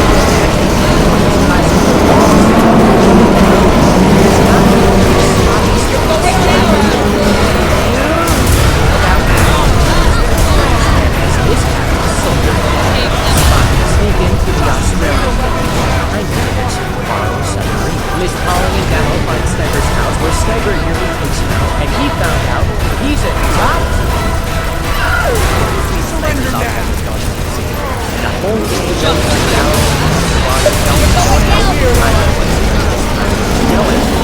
In New Zealand, the crew discovers Sniper's will. It's revealed that he's not a true Australian. That is why Australia never gave him superpowers, and his real name, Money. I've heard slurs. Surrender now. Also, it turns out Sniper's parents they're kind of dicks. His dad wasted all the Australians as rockets in space while his mom was plastic. And to rub like 15 pounds of salt into Sniper's big old flesh, his dad throws the sucker and never gets it. And then the classic mercenaries shoot Sniper, killing him. So when the classic team returns to the legend, Gray decides to do the final game. So he only brings the ministers the classic. I want to why am I making this movie? In the morning, rips out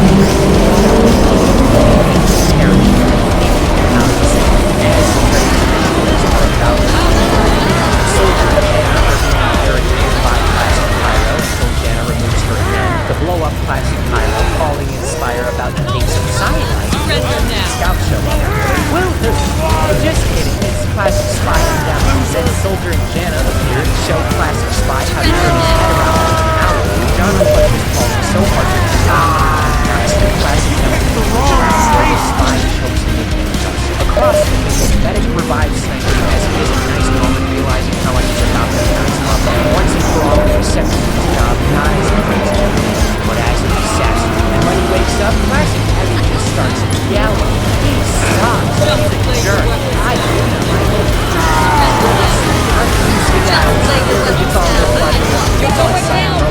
But he's fine as Demo Man, alcoholic withdrawal, has caught his vital organs to reduce alcohol to that running into his veins and poison the robot. Finally, Scout Saxon and we're playing with the key weapons. Pyro has Classic Scout, Classic Soldier, Spy, Classic Engine, Classic Soldier. And on their way down, they stumble onto a near-death Scout. Spy disguises himself as Tom Jones and announces how proud he is of his son. Going down this path, the Scout goes out smiling.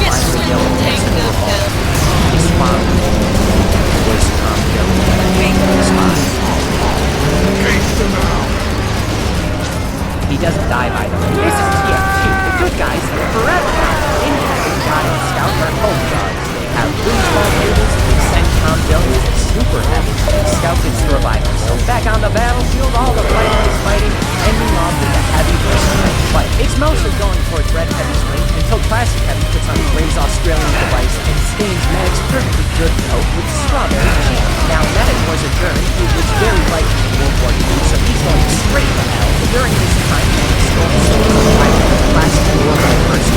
Maybe because the devil is not even his soul, but he makes it more he gets brought back for 3 years. Now Mag reveals that he stuffed baboon voices in classic heavy, which baffles him so much it provides red heavy with enough time to pull out Gray's immortality sheet, which drains the rest of the life force. It's all over. Red Wings Australian is gone forever. And then it's revealed during all of this adventure, engineers been with the administrator, rationing the remaining Australian that they have, keeping her distance for upwards of several hours. She only has about 6 months to live. She just goes, I don't know, let's just fall, I don't give a hoot. She goes all out and uses the rest of it at once for 1 hour. And oh man, the finale comment, the finale comment of this is crazy. It doesn't. There was no finale.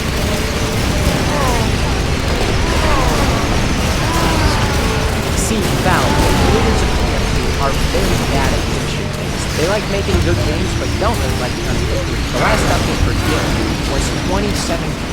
That's over 6 years ago. Finish the comic. One issue left, but no! We don't get to see it. We don't get to see anything. So here's what I would guess. Saxton would punch Charles Darwin in the face and refuse Untote. I think Elizabeth Helen could be the same person, and she was going to destroy the Untote legacy, which is why the story never escalates throughout the season. And I think all of them are getting found some new jobs, some together, some doing their own things.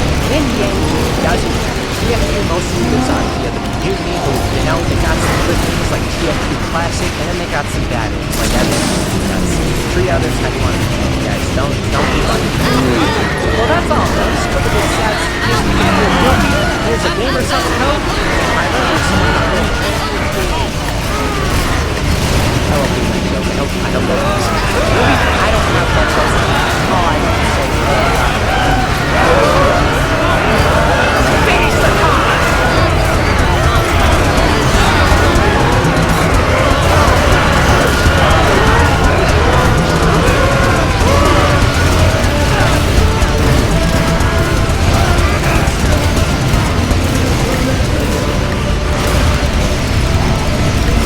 You already know.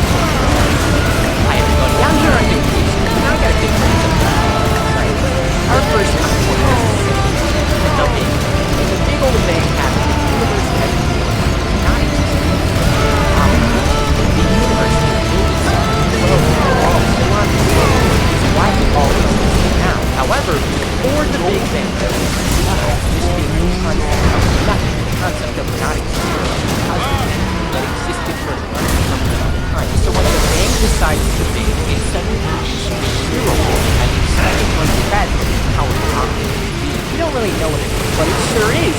The 0 point is the polar opposite of it, and supposedly it's capable of putting together every universe that is shown up since the Big Bang, making it so real reality with each other. Reality. Sales is no way that keeps you on track. My job, driving business growth. Throughout the years, Subway Surfers has remained a pirate in the whole game. However, all of this success provides pieces of the story that when all connected create a complex story that nobody is really looking for. So going to unravel this to figure out what exactly has been going on. Tight, buddy. I'm here in the desert. You don't know which one, don't know why, but basically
a weird thing. I hate Jake, and coincidentally, he's the only one without a father.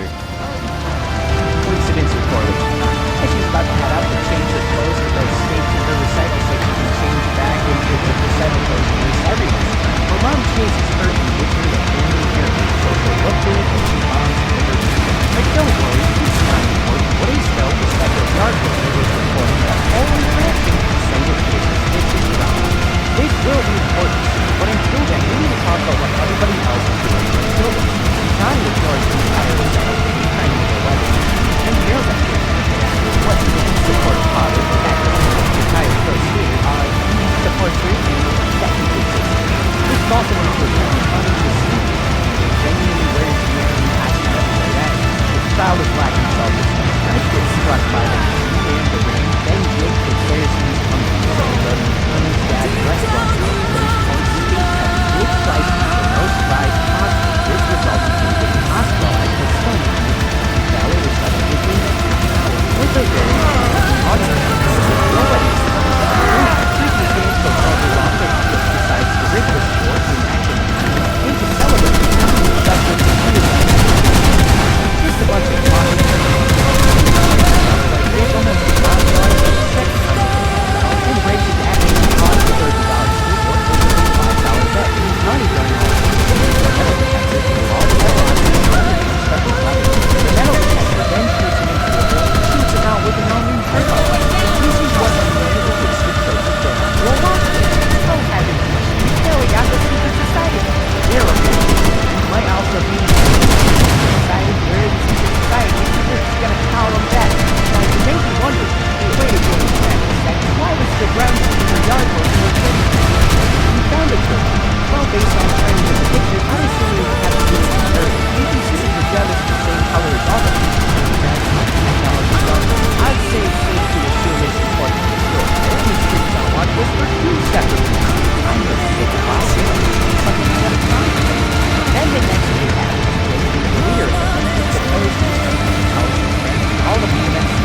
Now, Fred ignores his brother's parents. Breakfast would probably work hard on to go be a goofball, but his boombox booming is missing. Oh, for all of you breakfast listeners, he's got to find booming.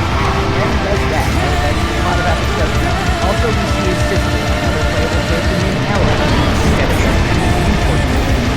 At State Heaven, not much happens other than fresh things and friggin' J's. Oh, this is horrible.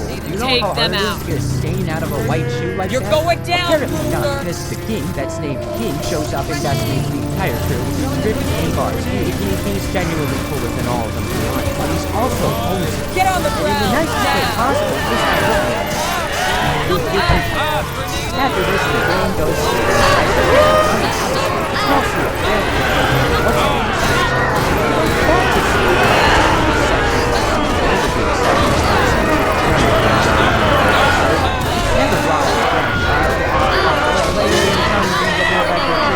what she's discovered the lady, but most importantly that it's going to be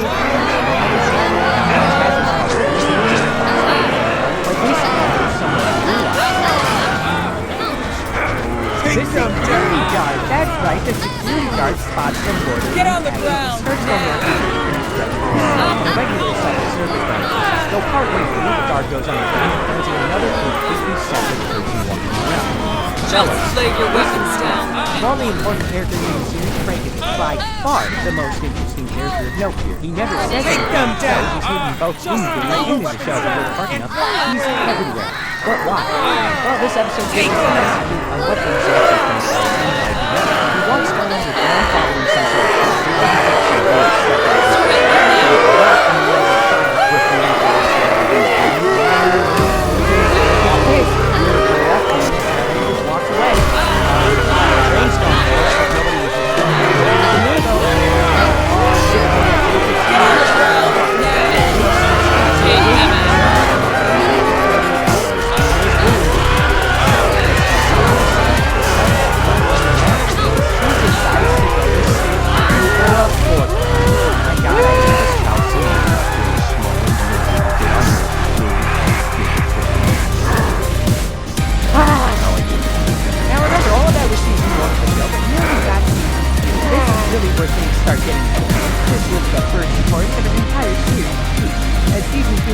1 star. Please watch it. Come on. Take them down. What? This is great. There's nothing to continue with. Where's season 2? Where's season 2? You're going down.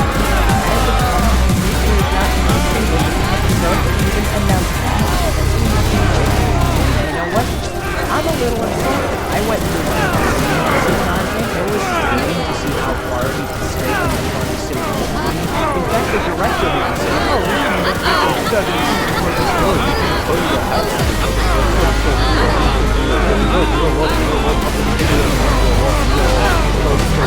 Where's the season? Where's the story?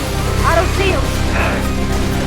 Now that means you have to speculate based on the first season. This is like trying to You're going down. If this be recorded in some way, get some. What I'm guessing is You're going down. Take them out.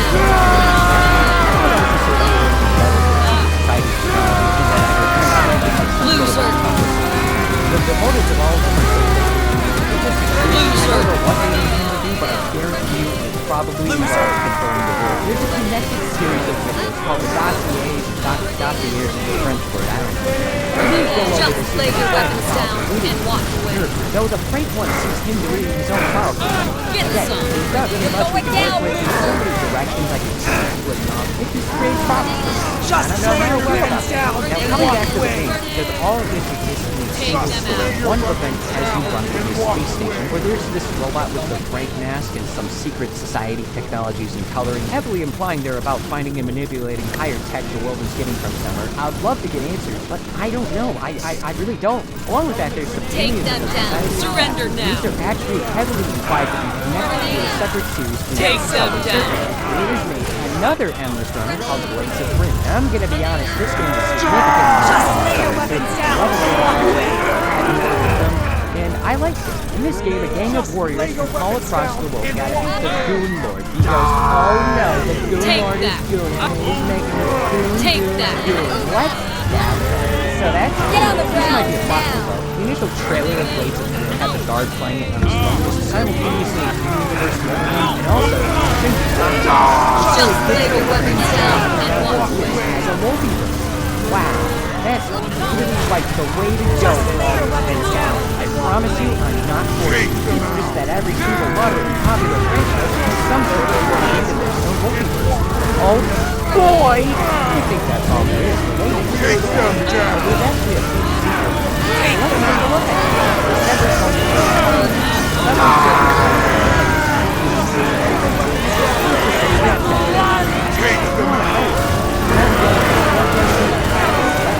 at least we could, because Snapchat removed this feature in early 2022. Well, that was one person found out Snapchat games don't exist anymore, because it was been built because of Subway Surfers. This was how I found out. July 7th, 2022, Subway Surfers. I forgot to say that. I'm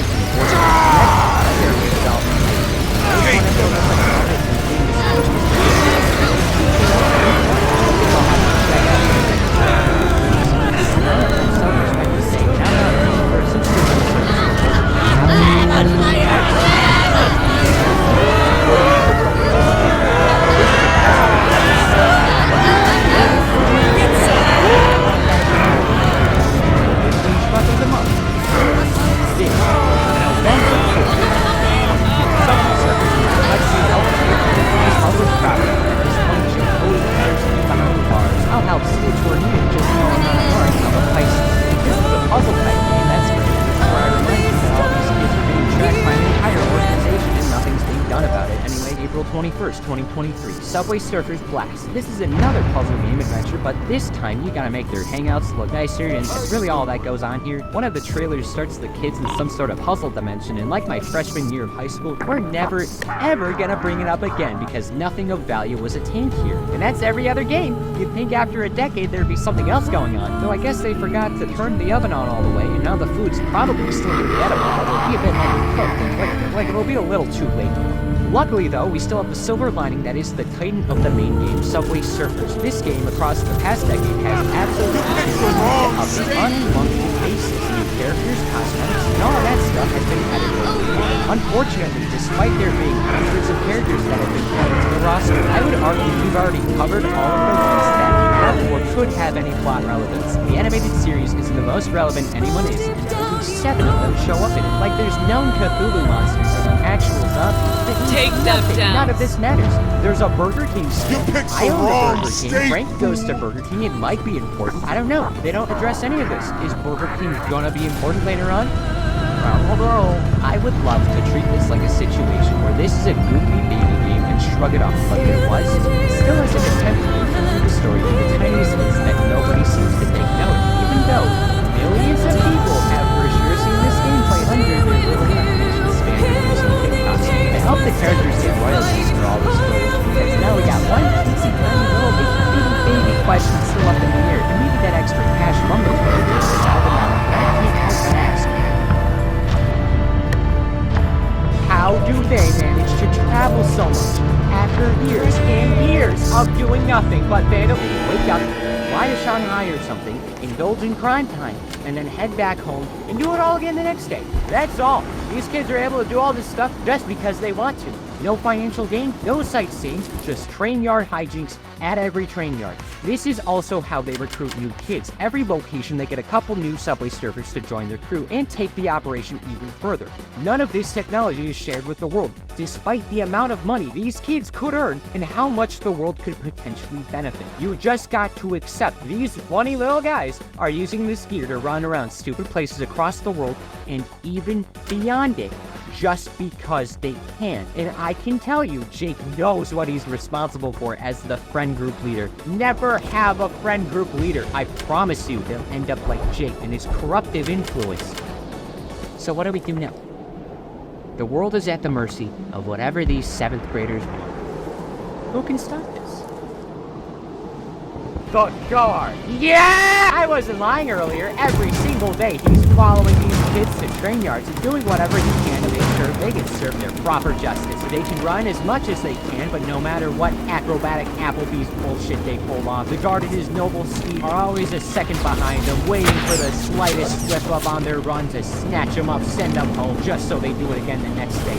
He is a modern Sisyphus who deserves the world, and so much determination literally radiates from every crevice of him in those khakis of justice. The guard solos your favorite verse and the verse.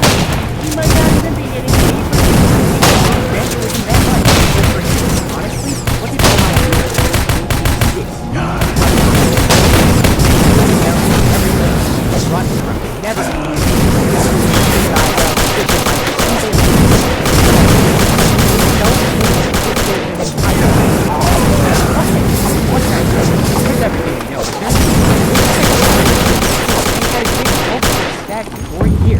So much could branch from here, but nothing's done about it. We're just spending slow and just like these trainers. Who knows when it will end, if ever? What's the deal with the heirloom? Why is Ray down here?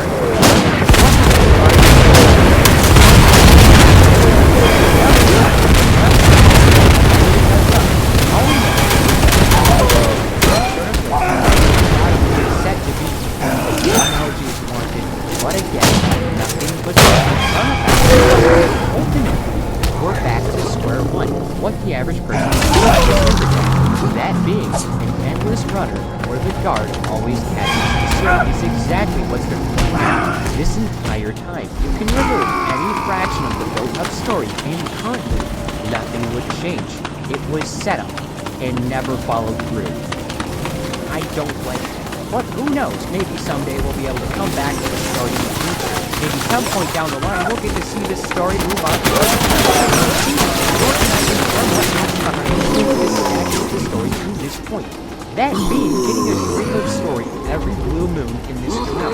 So if the Subway Surfers see this video somewhere, hi guys, I'm sure we would all love to see you guys continue this story, so this specific discussion can age badly, and if you do make another continuation, please don't make these compilations. There's like 50 minutes of content, you made 20 official compilations that each made millions of views. That's kind of smart, but also a little embarrassing. I'm calling you out for this. And that'll do, guys. I hope you enjoyed. If you look in the distance, you might just see a mirage that coincidentally is a statistic. I'm obligated to tell you to subscribe and give me money. Yeah, so that helps me out. I'm gonna survive out here, I hope, I guess. Also, this showed up. Hopefully what's inside is something drinkable.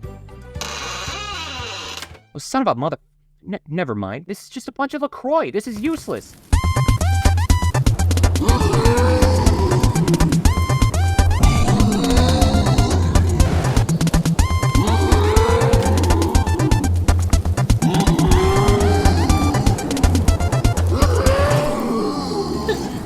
Get 2 classic chicken sandwiches starting at $4. We got you. Churches. The Plants vs. Zombies series has remained iconic and beloved for years. Throughout that time, though, there has been pieces of a puzzle that, when all connected, create a story that is unbelievable as it is absurd. So join me as I go over everything I could find in this world. I am here at the farmer's market. If there's anything I love more than buying things here, it's not doing that. I love me some free samples. Just gotta be careful with some of this stuff. I don't want to get any allergic reaction. So I've actually talked about Plants vs. Zombies before when I rambled about how I can keep but the story also has a good amount of stuff going on. Plants vs. Zombies takes place most commonly in this location called Liverpool for sure. It's on the west coast of North America, and Asheville does have some stuff to do. The biggest challenge in this story is how unhinged everything is. Characters will act purely on needless to say, Chris Brown's already in take a step back and wonder if I know myself is not at this point or used to this point. Today's story is like all stories. The dawn of time. The 80 it takes exactly 30 minutes to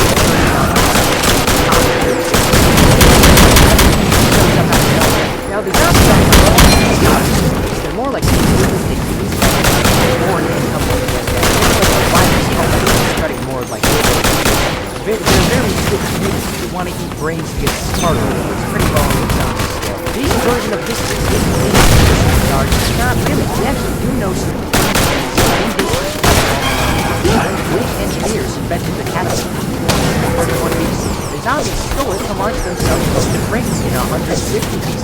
That is, zombies took over the Roman Empire by eating monsters who host in 1492 AD. The cult survived zombies by hiding in a cupboard for a week.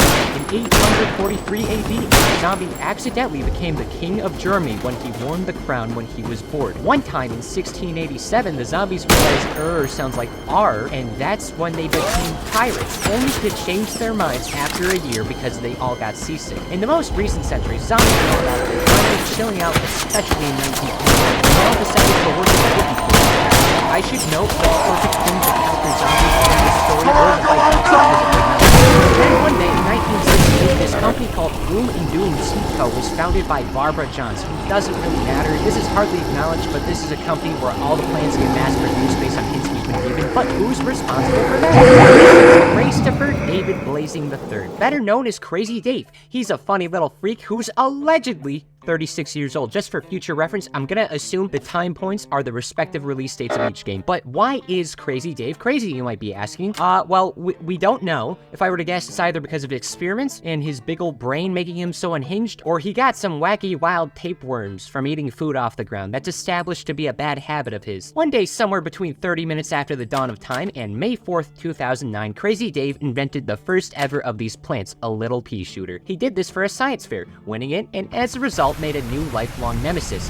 Now this is Dr. Zombox, the commander of the modern zombies. He's also the creator of the zombies throughout the franchise after losing to Davy's little science expedition. His entire life path transitions to wanting a worldwide apocalypse because of this specific instance. After 2 years of studying death and stuff, he quickly acquired a doctorate in Thantology, that's the study of dying and stuff, and being freaking teased from that one science fair, probably decades ago at this point, Zombox figures out how to bring back the dead, thus allowing him to create an uprising. And if you're wondering how or why Zombox is the only zombie who made the rest of the zombies and why there's not any other ones, we'll get into that, don't you worry.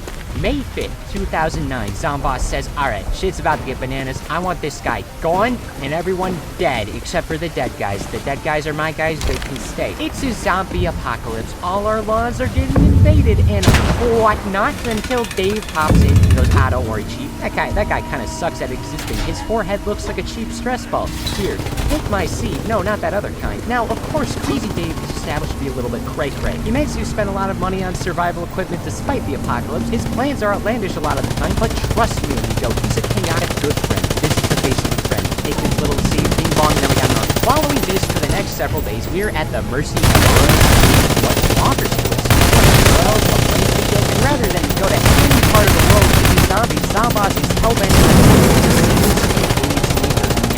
entire army attempting to do so. At the end, Zomboss is about to attack himself. He's going to tell us to do this. Oh, never mind, he's being held hostage now.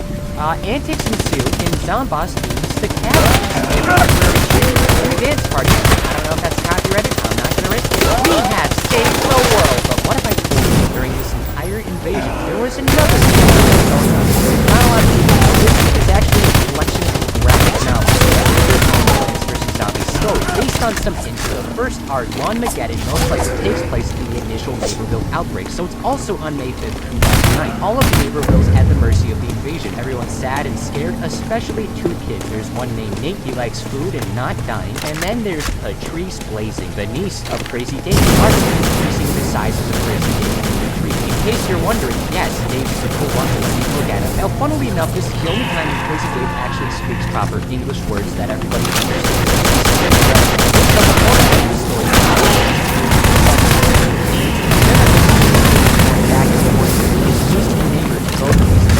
Both groups out with this portion of the story ends with Zomboss being defeated before the first game. Then Dave runs back to the house and gets kidnapped, but long story short, now these kids and Zomboss are super duper enemies forever, and this will never be.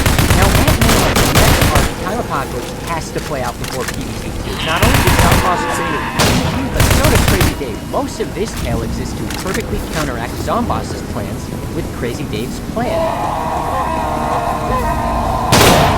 Egypt, dinosaurs, prehistoric plants. I specifically this one has here kind of important to time travel too also. The three most important things of note here is that Crazy Dave is a fantastic disco doer. He's moving with the Zomboss pancreas, and not in this series if a character dies, where they are alive.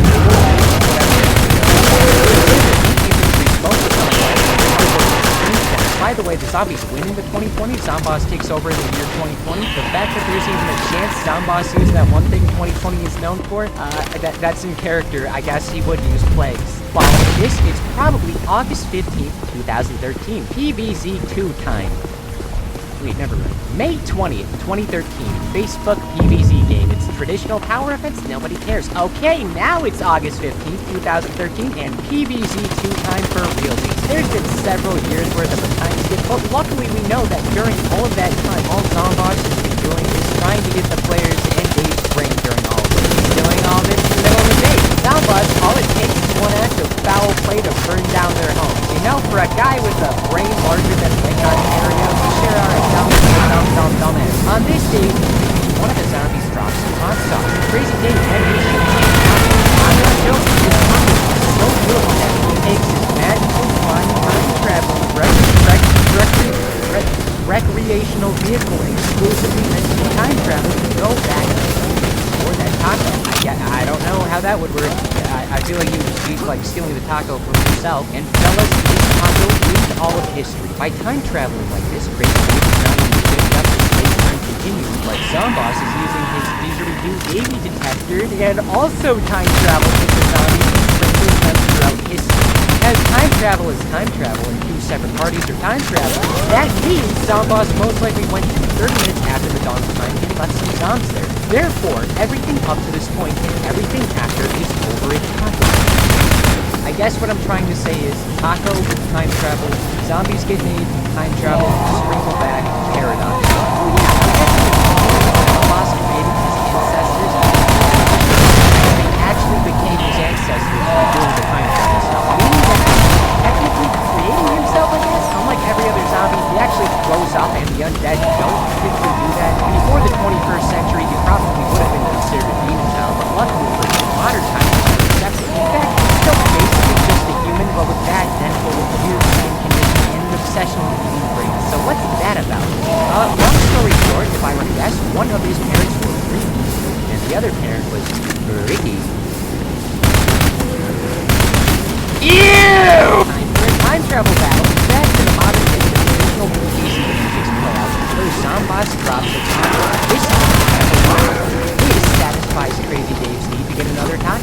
universe has been saved once again as both threats to the space-time continuum have been neutralized thanks to some epic China. Depending on where you're at, this is 50.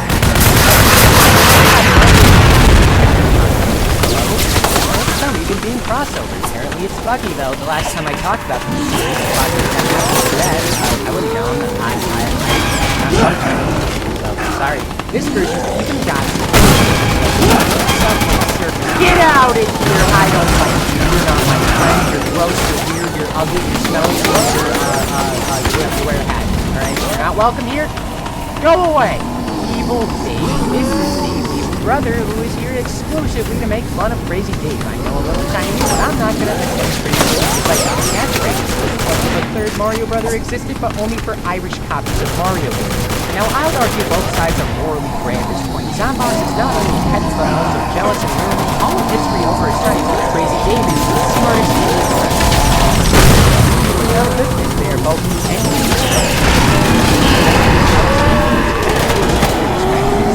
Take, for example, College Revenge arc. Zomboss went to zombie college and he was a dick. He was tying spiders to people's shoes, he was waterboards to moon sharks, and he was ableist. Not a good dude. The climax of this includes him stealing a thesis from another educated zombie. He's awful.